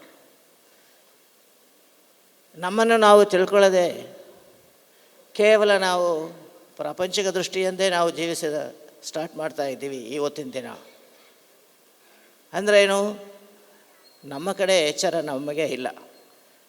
ಸ್ಪಿರಿಚುವಲ್ ಅವೇರ್ನೆಸ್ ಅನ್ನೋದು ತಗೊಂಡು ಬಂದಿದ್ದೀವಿ. ಹಲವಾರು ಕಡೆ ನಾವು ಅದೇ ಹೇಳ್ತಾ ಇದ್ದೀವಿ. ಸ್ಪಿರಿಚುವಲ್ ಅವೇರ್ನೆಸ್ ಅಂದರೆ ಆಧ್ಯಾತ್ಮಿಕದ ದೃಷ್ಟಿಯಿಂದ ನಾವು ಯಾರು ಅನ್ನೋದು ತಿಳ್ಕೊಳ್ಳುವುದೇ ಎಚ್ಚರ. ಆ ಎಚ್ಚರ ಇಲ್ಲ ಇವಾಗ. 24 ಗಂಟೆ ನಾವು ಹೊರಗಡೆ ಇನ್ನೊಬ್ಬರ ವಿಷಯಗಳು, ಇನ್ನೊಬ್ಬರ ಸಮಾಚಾರಗಳು, ಇನ್ನೊಬ್ಬರ ಮೇಲೆ ಮಾತಾಡುವುದು, ಕೇವಲ ಬೇರೆಯವರನ್ನು ಪರಾಮರ್ಶ, ಬೇರೆಯವರನ್ನು ವಿಮರ್ಶ. 24 hours ನಾವು ಹೊರಗಡೆ ನೋಡಿ ಎಲ್ಲ ಚಟುವಟಿಕೆಗಳನ್ನು ನಾವು ಮಾಡಿಕೊಂಡು ಹೋಗ್ತಾ ಇದ್ದೀವಿ. ಆದರೆ ನಮ್ಮ ಒಳಗಡೆ ಏನಾಗುತ್ತೆ, ನಾವು ಯಾರು, ನಾವು ಯಾವ ರೀತಿಯಾಗಿ ನಾವು ಮಾಡಬೇಕು ಅನ್ನುವುದು ತಿಳಿದಿಲ್ಲ ನಮಗೆ. ತಿಳಿದ ಸಮಾಚಾರ, ತಿಳಿದೇ ಇರುವಂತಹ ಸಮಾಚಾರಗಳೇನು ಮಾಡ್ತೀವಿ, ಎಲ್ಲರೂ ಕೇಳ್ತೀವಿ, ಅಯ್ಯ ಸ್ವಾಮಿ ಏನಪ್ಪ ಇದೆ ಇದು, ನಿಮಗೇನೋ ಗೊತ್ತಾ ಹೇಳಿ. ಸೊ ಯಾರು ಹೇಳಿದ ರೀತಿ ಅವರಿಗೆ ನಮಗೆ ಓಕೆ ಅಂತಂದರೆ ಅದು ಮಾಡ್ತೀವಿ. ಅಂದರೆ ಏನು? ಕಾಪಿ ಮಾಸ್ಟರ್ಸ್ ಆಗಿಬಿಟ್ಟಿದೆ.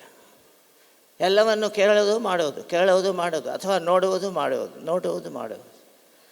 ನಾವಾಗಿ ನಾವು ತಿಳ್ಕೊಳ್ಳುವುದು ಇಲ್ಲ, ಕಡಿಮೆ. ಯಾಕಂತಂದರೆ ನಾವು ಒಳಗಡೆ ನಾವು ನೋಡಲೇ ಇಲ್ಲ. ನಮ್ಮನ್ನು ನಾವು ತಿಳ್ಕೊಳ್ಳೋಕ್ಕೆ ಒಂದು ಸಾಧನೆ ಏರ್ಪಾಡು ಮಾಡಿದ್ದಾರೆ ನಮ್ಮ ಪೂರ್ವಿಕರು, ಋಷಿ ಪುಂಗಗಳು. ಋಷಿ ಅಂತಂದರೆ ತಿಳಿದವನು ಅಂತ ಅರ್ಥ, ರುಕ್ ಅಂತಂದರೆ ಜ್ಞಾನ ಅಂತ ಅರ್ಥ, ತಿಳಿಯುವುದು. ನಮ್ಮ ಪೂರ್ವಿಕರೆಲ್ಲ ಏನು ಮಾಡಿದ್ದಾರೆ? ತಮ್ಮ ಜೀವನವನ್ನು ತಾವು ಜೀವಿಸಿದ್ದಾರೆ. ಇನ್ನೊಬ್ಬರನ್ನ ನೋಡಿ ಕಾಪಿ ಮಾಡಿಲ್ಲ ಅವರು. ಅದಕ್ಕೆ ಪ್ರತಿ ಸಾರಿ ಏನು ಹೇಳ್ತಾರೆ ಗೊತ್ತಾಯ್ತಾ? ಸಬ್ಕಾ ಸುನ್ನೋ ಅಪ್ನಾ ಕರೋ ಅಂತಾರೆ. ಸೂಕ್ಷ್ಮ ಅದು. ಎಲ್ಲರನ್ನು ಕೇಳಬೇಕು, ಯಾರನ್ನೂ ಕೇಳಬೇಡಿ ಅಂತಂದಲ್ಲ ಇದರ ಅರ್ಥ. ಇನ್ನೊಬ್ಬರನ್ನ ಮಾತಾಡಿಸಬೇಡಿ ಅಂತಂದಲ್ಲ ಅರ್ಥ. ನೋಡಿ ಕಲಿಯಬೇಡಿ ಅಂತಂದಲ್ಲ ಅರ್ಥ. ಇವೆಲ್ಲನೂ ಮಾಡ್ಬೋದು. ಆದರೆ ಇವೆಲ್ಲನೂ ಮಾಡಿದ ಮೇಲೆ, ಇವೆಲ್ಲನೂ ಕೇಳಿದ ಮೇಲೆ, ನೋಡಿದ ಮೇಲೆ, ಸಮಾಚಾರ ತಿಳಿದ ಮೇಲೆ ಅದರ ಬಗ್ಗೆ ನಿಮ್ಮ ಜ್ಞಾನ ಏನು, ನಿಮ್ಮ ಅಭಿಪ್ರಾಯ ಏನು ಅನ್ನೋದು ಭಾಳ ಇಂಪಾರ್ಟೆಂಟ್. ಅವ್ರು ಹೇಳಿದ್ದಾರೆ ಇವರು ಹೇಳಿದ್ದಾರೆ ಅಂತ ಹೇಳಬೇಕು, ಇಲ್ಲದ ಹೋದರೆ ನೀವೇನಪ್ಪ ಹೇಳ್ತೀರಾ ಅನ್ನೋದು ಗೊತ್ತಿಲ್ಲ. ಸೊ ನಾವು ನಮ್ಮ ಮಾತು ಈ ಒಂದು ಪ್ರಾಪಂಚಿಕ ವಿಜ್ಞಾನವನ್ನು ಪಡೆದು ನಮ್ಮ ಮಾತು ಬರಬೇಕು ಅಂದಾಗ ನಾವು ಯಾರು ಅನ್ನೋದು ತಿಳ್ಕೊಳ್ಬೇಕು ಫಸ್ಟ್. ಅದುವೇ ಆತ್ಮಜ್ಞಾನ. ಅದು ನೋಡಲಿಕ್ಕೆ ನಮ್ಮ ಪೂರ್ವಿಕರು ಅದ್ಭುತವಾದಂತಹ ಒಂದು ಮಾರ್ಗ. ಕೇವಲ ಭಾರತ ದೇಶದಲ್ಲಿ ಉಂಟಾಗಿದ್ದಂತಹ ಆತ್ಮವಿಜ್ಞಾನ ಅನ್ನೋದು, ಧ್ಯಾನ ಅನ್ನೋದು ಇಲ್ಲಿಂದಲೇ ಮೊದಲಾಗಿದೆ. ಶಿವನ ಧ್ಯಾನ ಅಂತೀವಿ. ಆ ಪರಮಶಿವನು ಅದು ನಿನ್ನೆ ಹೇಳ್ತಾ ಇದ್ವಲ್ಲ, ಮಲ್ಲಿಕಾರ್ಜುನ ಸನ್ನಿಧಿಯಲ್ಲಿ ನಾವು ಧ್ಯಾನ ಮಾಡ್ತಾ ಇದ್ವಿ. ಎಷ್ಟು ಸಂತೋಷ ಮಲ್ಲಿಕಾರ್ಜುನನಿಗೆ ಗೊತ್ತಾಯ್ತಾ. ನಾವೆಲ್ಲರೂ ಕಾಯಿ ಕರ್ಪೂರ ತೊಗೊಂಡೋಗಿ ತೆಂಗಿನಕಾಯಿ ಹೊಡ್ತಾ ಇರ್ತೀವಿ. ಅವರು ಏನಂತ ತಿಳ್ಕೊಂಡಿರ್ತಾರೆ, ಅಯ್ಯೋ ನಾನೇನೋ ಧ್ಯಾನ ಮಾಡ್ತಾ ಇದ್ದೀನಿ, ಇವರೇನೋ ನನಗೆ ತೆಂಗಿನಕಾಯಿ ಕೊಡ್ತಾ ಇದ್ದಾರೆ, ಏನಪ್ಪ ಇದು, ನನ್ನ ರೀತಿ ಧ್ಯಾನ ಮಾಡ್ತಾ ಇಲ್ಲಲ್ಲ ಅನ್ನುವುದು ಒಂದು ಪ್ರಶ್ನೆ ಬಂದೇ ಬರ್ತದೆ. ಅದು ನಿನ್ನೆ ನಾವು ಈ ಒಂದು 4-5 ದಿವಸ ಮಲ್ಲಿಕಾರ್ಜುನನಲ್ಲಿ ಸನ್ನಿಧಿಯಲ್ಲಿ ಅವರು ಮಾಡಿದಂತಹ ಕೆಲಸವನ್ನು ನಾವು ಮಾಡ್ತಾಯಿದ್ವಿ. ಅದ್ಭುತವಾಗಿದ್ದಂತಹ ಶಿವ ಧ್ಯಾನವನ್ನು ಹಿಡಿದಿದ್ದೀವಿ. ಧ್ಯಾನ ಅಂದ್ರೇ ಧೀಹಿ ಪ್ಲಸ್ ಯಾನ ಅಂತ ಅರ್ಥ, ಸಂಸ್ಕೃತ ಪದ ಅದು. ಧೀಹಿ ಅಂದರೆ ಬುದ್ಧಿ, ಯಾನ ಅಂತಂದರೆ ಪ್ರಯಾಣ, ನಡ ನುಡಿ. ಬುದ್ಧಿ ಯಾವ ರೀತಿಯಾಗಿ ನೀವು ನುಡಿ ಅಂದರೆ ಮಾತಾಡಬೇಕು, ಮಾತುಗಳಲ್ಲಿಂದ ಒಬ್ಬರ ಬುದ್ಧಿಯನ್ನು ನಾವು ತಿಳ್ಕೊಳ್ಳಬಹುದು. ಯಾವ ರೀತಿ ಮಾತಾಡ್ತಾ ಇದ್ದಾನೆ ಅದರಿಂದ ನಿಮ್ಮ ಬುದ್ಧಿ ಎಷ್ಟು ಅನ್ನೋದು ಅಂಚನ ಮಾಡಬಹುದು. ಅದಕ್ಕೆ ಮಾತು ಬಂಗಾರ ಆಗಬೇಕು, ಮೃದು ಮಧುರ ಮಿತ ಭಾಷೆಗಳಾಗಬೇಕು, ಸತ್ಯ ವಾಕ್ ಪರಿಪಾಲನೆ ಮಾಡಬೇಕು.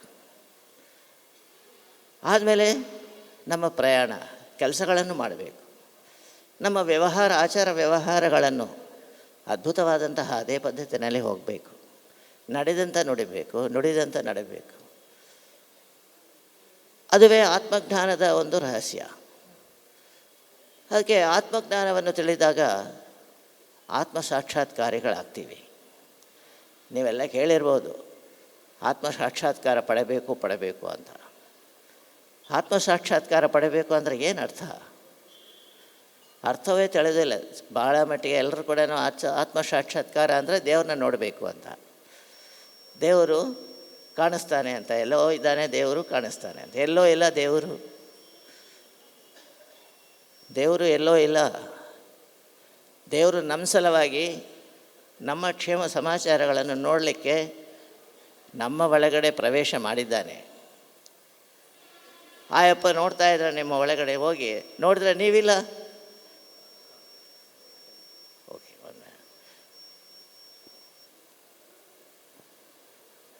ನಮ್ಮ ದೇಹ ಒಳಗಡೆ ಭಗವಂತನು ಹೋಗಿದ್ದಾನೆ ನಮ್ಮ ಸ್ಥೈರ್ಯ ಧೈರ್ಯಗಳನ್ನು ನಮಗೆ ನೀಡಲಿಕ್ಕೆ.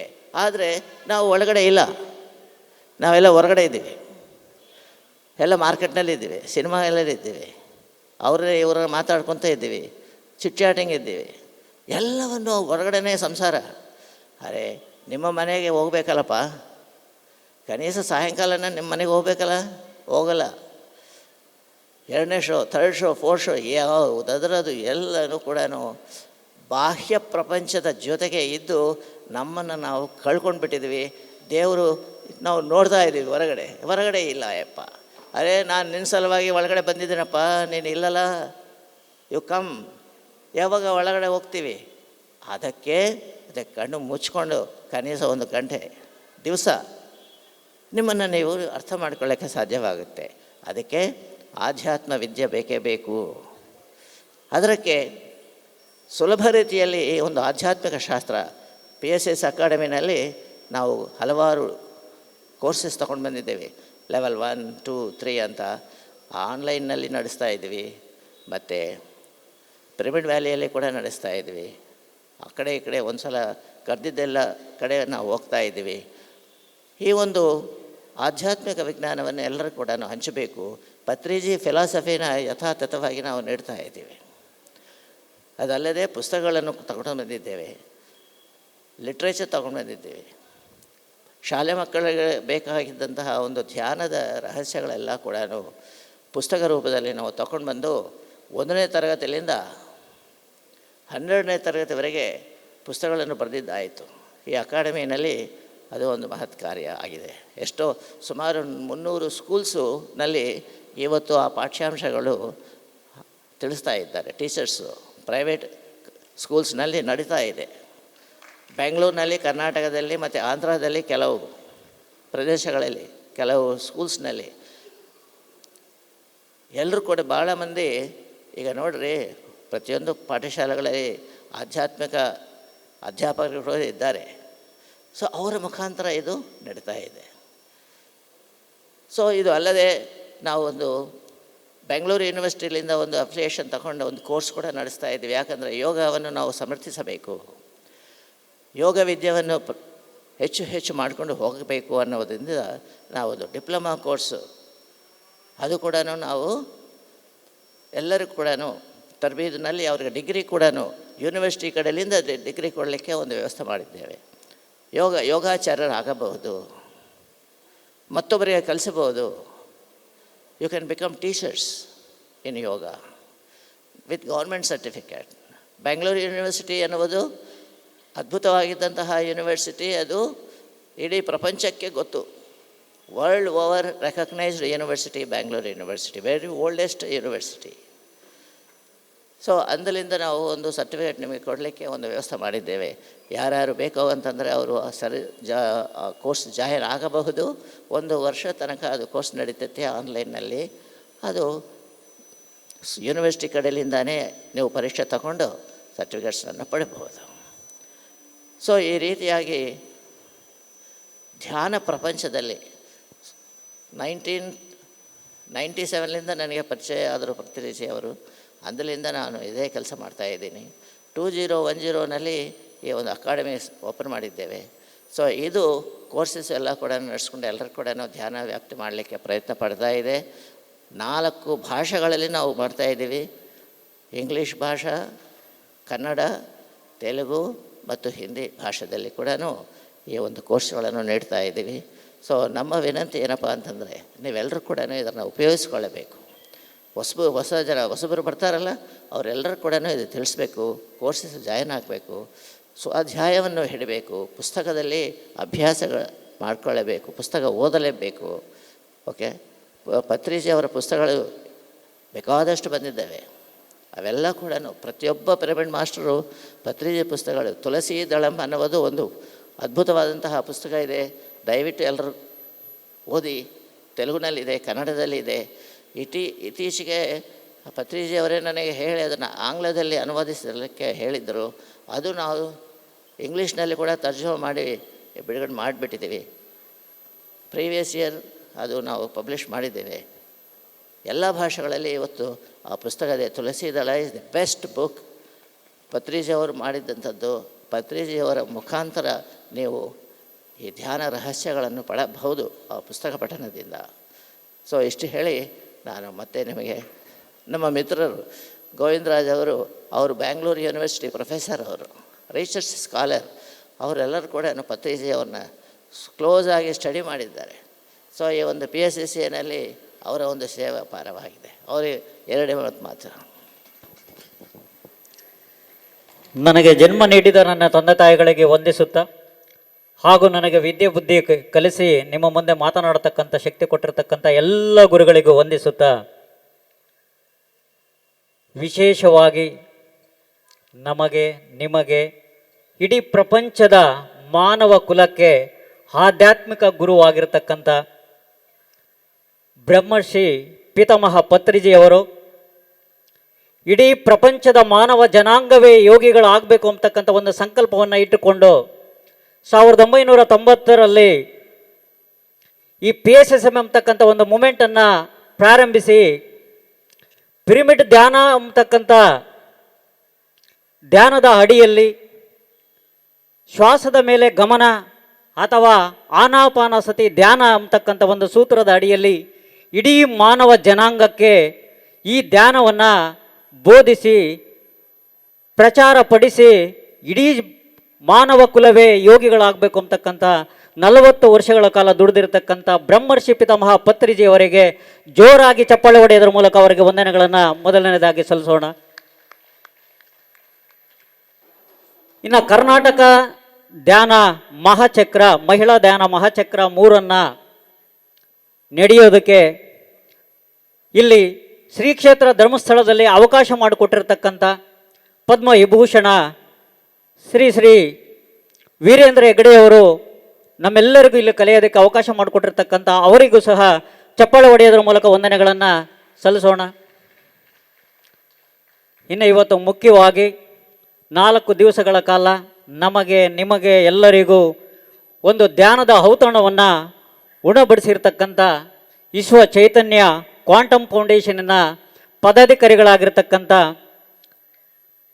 ಪ್ರಕಾಶ್ ಬಾಬು ಅವರು ಮತ್ತು ವಿನೂತಾ ಅವರು ಹಾಗೂ ಲಲಿತಾ ನಾರಾಯಣ ಒಗ್ಗ ಮೇಡಮ್ನವರು ಹಾಗೂ ನಾರಾಯಣ್ ಅವರು, ಇನ್ನುಳಿದ ಎಲ್ಲ ಪಿರಮಿಡ್ ಮಾಸ್ಟರ್ಗಳು ಇಲ್ಲಿ ಮಾಡೋದು ಈ ಒಂದು ಧ್ಯಾನ ಮಹಾಚಕ್ರ ಮಾಡಬೇಕು ಅಂತಕ್ಕಂಥ ಸಂಕಲ್ಪವನ್ನು ಇಟ್ಟುಕೊಂಡು ಇವತ್ತು ಅದ್ಭುತವಾಗಿ ನೆರವೇರಿಸಿಕೊಟ್ಟಿದ್ದಾರೆ.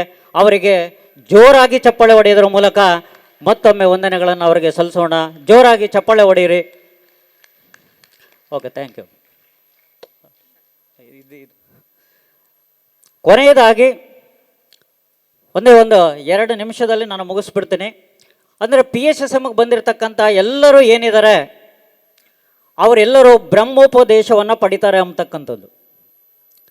ಬ್ರಹ್ಮೋಪದೇಶ ಅಂತಕ್ಕಂಥ ನಮ್ಮ ಸಂಸ್ಕೃತಿಯಲ್ಲಿ ಏನಿದೆ, ಆ ಬ್ರಹ್ಮೋಪದೇಶವನ್ನು PSSMಗೆ ಬಂದಿರತಕ್ಕಂಥವ್ರು ಪ್ರತಿಯೊಬ್ಬರು ಪಡಿತಾರೆ ಅಂತಕ್ಕಂಥದ್ದು. ಹೇಗೆ ಅಂತ ಅಂದರೆ, ಬ್ರಹ್ಮನ ಬಗ್ಗೆ ತಿಳಿದುಕೊಳ್ತಕ್ಕಂಥದ್ದು ಏನು ಜ್ಞಾನ ಇದೆಯೋ ಅದನ್ನು ನಾವು ಬ್ರಹ್ಮಜ್ಞಾನ ಅಂತ ಕರಿತೀವಿ. ಆ ಬ್ರಹ್ಮಜ್ಞಾನವನ್ನು ಪಡೆಯೋದಕ್ಕೆ ಯಾವ ಮಾರ್ಗ ಇದೆಯೋ ಆ ಮಾರ್ಗವನ್ನು ಬೋಧಿಸ್ತಕ್ಕಂಥದ್ದೇನಿದೆಯೋ ಅದನ್ನು ಬ್ರಹ್ಮವಿದ್ಯೆ ಅಂತ ಕರಿತೀವಿ. ಈ ಬ್ರಹ್ಮಜ್ಞಾನ ಮತ್ತು ಬ್ರಹ್ಮವಿದ್ಯೆಯನ್ನು ಬೋಧಿಸ್ತಕ್ಕಂಥವ್ರು ಯಾರಿದ್ದಾರೋ ಯಾರಿಗೆ ಯಾರು ಬೋಧಿಸ್ತಾರೋ ಆ ಬೋಧಿಸ್ತಕ್ಕಂಥ ಒಂದು ವಿದ್ಯೆಯನ್ನು ಬ್ರಹ್ಮೋಪದೇಶ ಅಂತ ಕರಿತೀವಿ. ಅಂದರೆ ನಮಗೆ ಪತ್ರಿಜಿಯವರು ಈ ಬ್ರಹ್ಮಜ್ಞಾನವನ್ನು ಭಾಳ ಸರಳವಾಗಿ ಶುದ್ಧವಾಗಿ, ನೀನು ಶರೀರವಲ್ಲ, ಕೇವಲ ನೀನು ಮನಸ್ಸಲ್ಲ, ಕೇವಲ ನೀನು ಬುದ್ಧಿ ಅಲ್ಲ, ನೀನು ಆತ್ಮ ಅಂದರೆ ಆ ಪರಬ್ರಹ್ಮ, ಆ ಪರಶಕ್ತಿ, ಲಲಿತಾ ಶಕ್ತಿ, ಇದು ಎಲ್ಲ ನೀನೇ ಅಂತಕ್ಕಂಥದ್ದನ್ನು ಅರಿವನ್ನು ಮಾಡಿಕೊಟ್ಟು ಆ ಬ್ರಹ್ಮಜ್ಞಾನವನ್ನು ನಮಗೆ ಬೋಧಿಸಿದ್ದಾರೆ. ಮತ್ತು ಈ ಬ್ರಹ್ಮಜ್ಞಾನವನ್ನು ನಾವು ಪಡಿಬೇಕಾದ್ರೆ ಅದ್ಭುತವಾಗಿರ್ತಕ್ಕಂಥ ಒಂದು ಸರಳವಾಗಿರ್ತಕ್ಕಂಥ ಮತ್ತು ಶುದ್ಧವಾಗಿರ್ತಕ್ಕಂಥ ಒಂದು ಮಾರ್ಗವನ್ನು ಕೊಟ್ಟಿದ್ದಾರೆ. ಅದೇ ಆನಾಪಾನಸತಿ ಧ್ಯಾನದ ಮಾರ್ಗ ಅಥವಾ ಶ್ವಾಸದ ಮೇಲೆ ಗಮನ ಅಂತಕ್ಕಂಥ ಒಂದು ಸೂತ್ರವನ್ನು ನಮಗೆ ಕೊಟ್ಟು ಇವತ್ತು ಬ್ರಹ್ಮೋಪದೇಶವನ್ನು ಪ್ರತಿಯೊಬ್ಬರಿಗೂ ಸಹ PSSM ಬಂದಿರತಕ್ಕಂಥವ್ರು ಬ್ರಹ್ಮೋಪದೇಶವನ್ನು ಮಾಡಿರ್ತಕ್ಕಂಥ ಬ್ರಹ್ಮರ್ಷಿ ಪಿತಾಮಹ ಪತ್ರಿಜಿ ಅವರಿಗೆ ಜೋರಾಗಿ ಚಪ್ಪಾಳೆ ಹೊಡೆಯೋದ್ರ ಮೂಲಕ ವಂದನೆಗಳನ್ನು ಸಲ್ಲಿಸೋಣ. ಈ ಒಂದು ಬ್ರಹ್ಮಜ್ಞಾನ ಅಂತಕ್ಕಂಥದ್ದಕ್ಕೆ ಒಂದೇ ಒಂದು ಕಥೆ ಹೇಳಿ ನಾನು ಮುಗಿಸ್ಬಿಡ್ತೇನೆ, ಯಾಕೆಂದರೆ ಸಮಯ ಇಲ್ಲ, ಮೇಡಮ್ ಅವರು ನೋಡ್ತಾ ಇದ್ದಾರೆ. ಅಂದರೆ ಈ ಬ್ರಹ್ಮಜ್ಞಾನ ಅಂತಕ್ಕಂಥದ್ದಕ್ಕೆ ಒಂದು ಋಷಿಮುನಿ ಇರ್ತಾನೆ. ಆ ಋಷಿಮುನಿಗಳು ಬಹಳ ಅದ್ಭುತವಾಗಿರ್ತಕ್ಕಂಥ ಒಂದು ಮಹಾನ್ ಪಂಡಿತರು. ಅವರ ಒಂದು ಆಶ್ರಮ ನದಿಯ ದಡದಲ್ಲಿರುತ್ತೆ. ಆಗ ಅನೇಕ ಈ ದೇಶ ವಿದೇಶಗಳಿಂದ ಅಲ್ಲಿ ಬಂದು ಬ್ರಹ್ಮಜ್ಞಾನವನ್ನು ಕಲಿತಾ ಇರ್ತಾರೆ. ಆದರೆ ಆ ಒಂದು ಋಷಿಮುನಿಗೆ ಒಬ್ಬ ಮಗ ಇರ್ತಾನೆ. ಆ ಮಗ ಮಾತ್ರ ಈ ಬ್ರಹ್ಮಜ್ಞಾನವನ್ನು ಕಲಿಯೋದಕ್ಕೆ ಹೋಗ್ತಾ ಇರಲ್ಲ. ಆಗ ಅವರ ತಾಯಿ ಹೇಳ್ತಾಳೆ, ಅಲ್ಲಪ್ಪ, ಎಲ್ಲ ಎಷ್ಟೆಷ್ಟೋ ದೂರದಿಂದ ಬಂದು ಬ್ರಹ್ಮಜ್ಞಾನವನ್ನು ಕಲಿತ್ಕೊಳ್ತಾ ಇದ್ದಾರೆ, ಆದರೆ ನೀನು ಬ್ರಹ್ಮಜ್ಞಾನಕ್ಕೆ ನಿಮ್ಮ ತಂದೆ ಹತ್ರ ಹೋಗ್ತಾ ಇಲ್ಲ ಅಂತಕ್ಕಂಥದ್ದನ್ನು ಒಂದು ಮನವಿಯನ್ನು ತನ್ನ ಮಗನ ಮೇಲೆ ಇಡ್ತಾಳೆ. ಆಗ ಅವನು ನಮ್ಮ ತಾಯಿ ಈ ಥರ ಮನವಿ ಇಟ್ಟಿದ್ದಾಳೆ ಅಂತಕ್ಕಂಥದ್ದನ್ನು ಗಮನಿಸಿ ಆಗ ನಮ್ಮ ತಂದೆ ಏನು ಹೇಳ್ಕೊಡ್ತಾ ಇದ್ದಾರೆ ಅಂತಕ್ಕಂಥದ್ದನ್ನು ನೋಡ್ತಾನೆ. ಆಗ ಅಲ್ಲಿ ಬಂದಿರತಕ್ಕಂಥ ಎಲ್ಲ ದೇಶ ವಿದೇಶಗಳಿಂದ ಬಂದು 10-15 ವರ್ಷಗಳ ಕಾಲ ಈ ಬ್ರಹ್ಮಜ್ಞಾನವನ್ನು ಪಡಿತಾ ಇರ್ತಾರೆ. ಆದರೆ ಅಲ್ಲಿ ಮಾತಾಡ್ಕೊಳ್ತಕ್ಕಂಥದ್ದು ಏನು ಅಂದರೆ, ಈ ಮಾನವ ಜನ್ಮದ ಪರಮ ಗುರಿ ಏನು ಅಂದರೆ ಈ ಬ್ರಹ್ಮಜ್ಞಾನವನ್ನು ತಿಳ್ಕೊಳ್ತಕ್ಕಂಥದ್ದು ಅಂತಕ್ಕಂಥದ್ದು ಅವರೆಲ್ಲ ಅಲ್ಲಿ ಚರ್ಚೆ ಆಗ್ತಾ ಇರುತ್ತೆ. ಅದನ್ನು ಇವನು ಕೇಳಿಸ್ಕೊಂಡಿರ್ತಾನೆ. ಆಗ ಡೈರೆಕ್ಟಾಗಿ ಈ ಮಗ ಏನು ಮಾಡ್ತಾನೆ, ಆ ಋಷಿಮುನಿ ಹತ್ರ ತಂದೆ ಹತ್ರ ಹೋಗ್ತಾನೆ. ತಂದೆ, ಇವರೆಲ್ಲ ಬಂದು 10-15 ವರ್ಷ ಬ್ರಹ್ಮಜ್ಞಾನವನ್ನು ಕಲಿತಾ ಇದ್ದಾರೆ, ನನಗೆ ಆ ರೂಟ್ ಬೇಡ, ನನಗೇನಿದ್ರು ಡೈರೆಕ್ಟಾಗಿ ಬ್ರಹ್ಮನ ಜ್ಞಾನವನ್ನು ಪಡೀತಕ್ಕಂಥ ಒಂದು ಮಾರ್ಗವನ್ನು ನನಗೆ ತೋರಿಸಿ ಅಂತ ಕೇಳ್ತಾನೆ. ಆಗ ಆಯ್ತಪ್ಪ, ನಿನಗೆ ಅದನ್ನೇ ತೋರಿಸ್ತೀನಿ ಅಂತ ಆ ಋಷಿಮುನಿ ಏನು ಹೇಳ್ತಾನೆ, ನೋಡು, ಆದರೆ ಬ್ರಹ್ಮನನ್ನು ನೀನೇ ಹುಡುಕೊಳ್ಳಬೇಕು, ನಾನು ಹುಡುಕಕ್ಕೆ ಸಾಧ್ಯತೆ, ನಾನು ಹುಡುಕೊಡಲ್ಲ ನಿನಗೆ ಅಂತಕ್ಕಂಥದ್ದನ್ನು ಹೇಳ್ತಾರೆ. ಆಗ 2 ಅಂಶನ ಹೇಳ್ತೀನಿ. ಬ್ರಹ್ಮಜ್ಞಾನವನ್ನು ಯಾರು ಪಡಿತಾನೋ ಅವನು ಬಹಳ ಆನಂದವಾಗಿರ್ತಾನೆ ಅಂತಕ್ಕಂಥದ್ದನ್ನು ಒಂದು ಸೂತ್ರವನ್ನು ಹೇಳ್ತಾರೆ. ಎರಡನೇ ಕಂಡೀಷನ್ ಏನು ಹೇಳ್ತಾರೆ ಅಂತ ಅಂದರೆ, ಈ ಬ್ರಹ್ಮಜ್ಞಾನವನ್ನು ಪಡೆದಿರ್ತಕ್ಕಂಥವನು, ಆ ಬ್ರಹ್ಮ ಇರ್ತಕ್ಕಂಥವನು ಏನಿದಾನೋ ಅವರಿಗೆ ಸಾವಿಲ್ಲ. ಅಂದರೆ ಬ್ರಹ್ಮಜ್ಞಾನ ಪಡೆದಿರ್ತಕ್ಕಂಥವನು ಆನಂದವಾಗಿರ್ತಾನೆ ಸದಾ ಅಂತಕ್ಕಂಥದ್ದು ಒಂದು ಅಂಶ. ಮತ್ತು ಎರಡನೇದು ಬ್ರಹ್ಮ ಅಂತಕ್ಕಂಥ ಈ ಪರಬ್ರಹ್ಮ, ಪರಶಕ್ತಿ, ಆದಿಶಕ್ತಿ ಅಂತ ಏನು ಕರಿತಾ ಇದ್ದೀವಿ, ಅದಕ್ಕೆ ಸಾವಿಲ್ಲ. ಇವು ಎರಡೇ ಲಕ್ಷಣಗಳು, ನೀನು ಹುಡುಕೊಳ್ಳಪ್ಪ ಬ್ರಹ್ಮನ್ನ ಅಂತ ಹೇಳ್ತಾರೆ. ಆಗ ಇವನೇನು ಮಾಡ್ತಾನೆ, ಇದು ಇಷ್ಟೇನ, ಇಷ್ಟು ಕಲಿಯೋದಕ್ಕೆ ಇವರು 10-15 ವರ್ಷ ಇಲ್ಲಿ ಕಲಿತಾ ಇದ್ದಾರಲ್ಲ ಅಂತ ಹೇಳಿ, ಆಗ ಅವನೇನು ಮಾಡ್ತಾನೆ, ಅವ್ರ ಮನೆಗೆ ಹೋಗ್ತಾನೆ. ಅಮ್ಮ ಏನೇನಿದೆ, 2 ಹೊತ್ತು ಊಟ ಮಾಡ್ತಿದ್ದೆ ಇಷ್ಟು ದಿವಸದವರೆಗೂ. ಈಗ ಋಷಿಮುನಿ ಅವರ ತಂದೆ ಯಾವಾಗ ಹಿಂಗೆ ಹೇಳಿದ್ರು, ಹೋಗ್ಬಿಟ್ಟು 3 ಹೊತ್ತು ಊಟ ನನಗೇನೇನು ಬೇಕೋ ಅದೆಲ್ಲ ಮಾಡಿಡು, ನನಗೆ ಬ್ರಹ್ಮಜ್ಞಾನ ಗೊತ್ತಾಗಿದೆ ಅಂತಕ್ಕಂಥದ್ದನ್ನು ಊಟವನ್ನು 3 ಹೊತ್ತು ಊಟ ಮಾಡ್ತಾನೆ.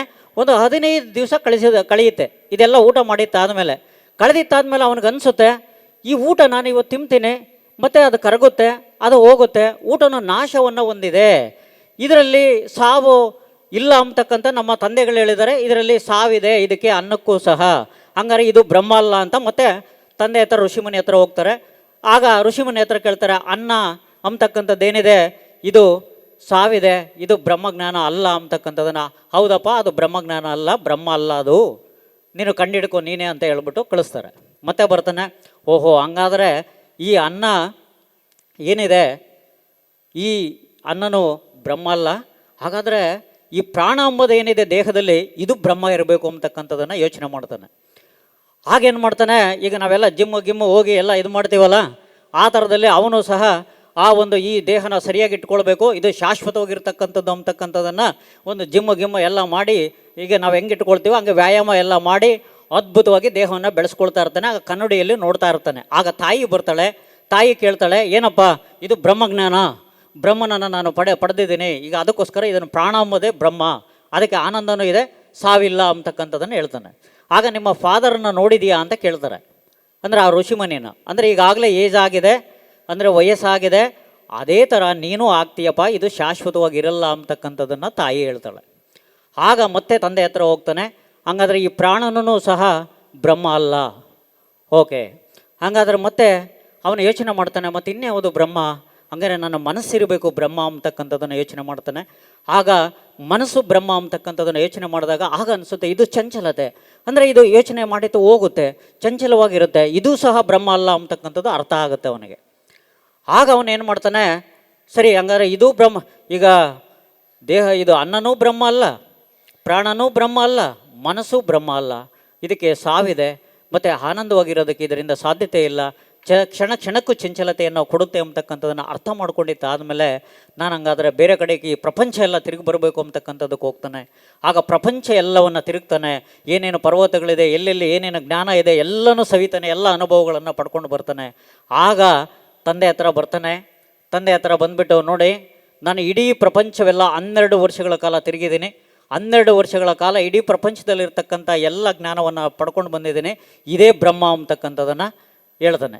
ಆಗ ಋಷಿಮುನಿ ಹೇಳ್ತಾರೆ, ನೋಡಪ್ಪ ಅದು ತುಂಬ ವಿಶಾಲವಾಗಿರ್ತಕ್ಕಂಥ ಒಂದು ಅಂಶ, ನೀನು ಈಗ ಈ ಬಾಹ್ಯ ಜಗತ್ತಿನ ಒಂದು ಪ್ರಪಂಚದಲ್ಲಿ ತಿಳ್ಕೊಂಡಿರ್ತಕ್ಕಂಥ ಆ ಬ್ರಹ್ಮದ ಒಂದು ಸೂಜಿ ಅಷ್ಟೇ ಅಂಶಗಳನ್ನು ನೀನು ತಿಳ್ಕೊಂಡಿದೀಯಾ, ಇದು ಪೂರ್ಣ ಬ್ರಹ್ಮಜ್ಞಾನ ಅಲ್ಲ ಅಂತಕ್ಕಂಥದ್ದನ್ನು ಹೇಳ್ತಾರೆ.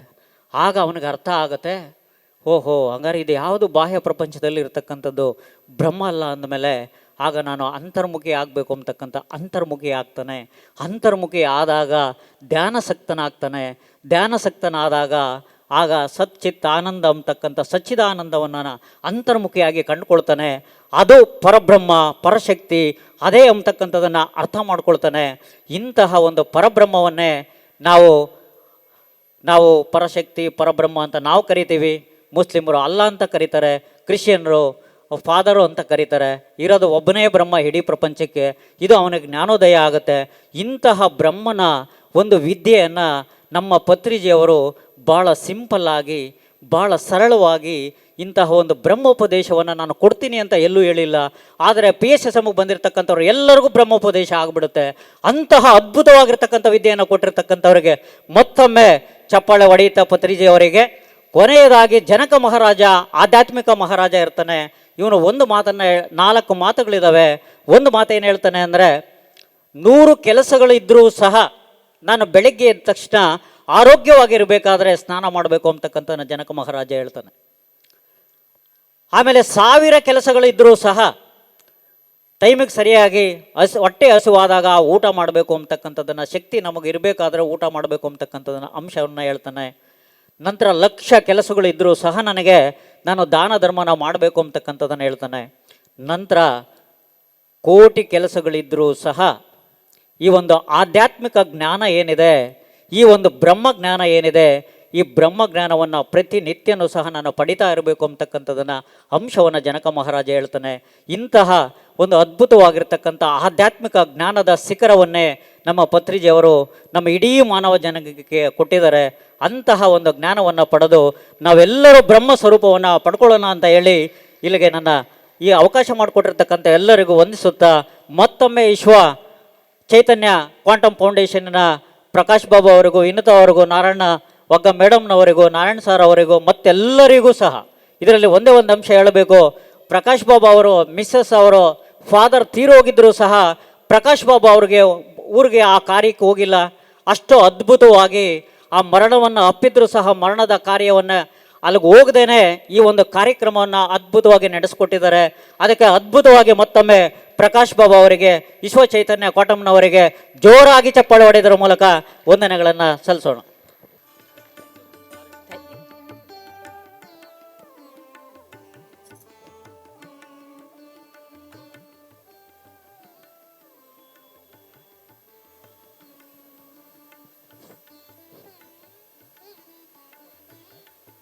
ಸುಬ್ರಹ್ಮಣ್ಯಂ ಸರ್ ಅವರನ್ನ ಸನ್ಮಾನಿಸಿ ಬರಬೇಕು. ಧ್ಯಾನ ಮಾಡಬೇಕು ದಿನವೂ, ಧ್ಯಾನ ಮಾಡಬೇಕು ದಿನವೂ, ಧ್ಯಾನವೊಂದೇ ಮಾಡಬೇಕು,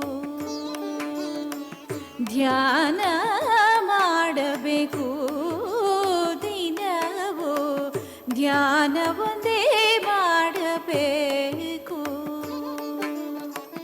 ಧ್ಯಾನ ಮಾಡಬೇಕು ದಿನವೂ, ಧ್ಯಾನವೊಂದೇ ಮಾಡಬೇಕು,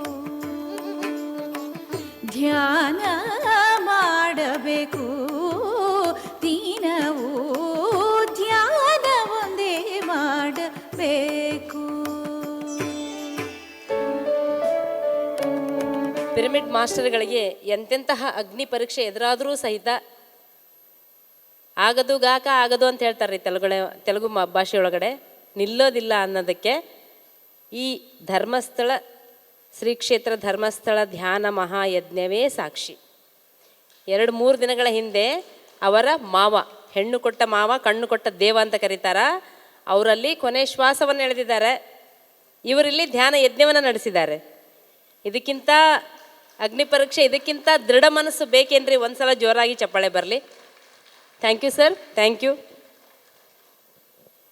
ಮುಂದಿನ ಕಾರ್ಯಕ್ರಮ ಎಲ್ಲರಿಗೂ ಪ್ರಿಯವಾದದ್ದು ಸಂಗೀತ ಧ್ಯಾನ 1 ಗಂಟೆ.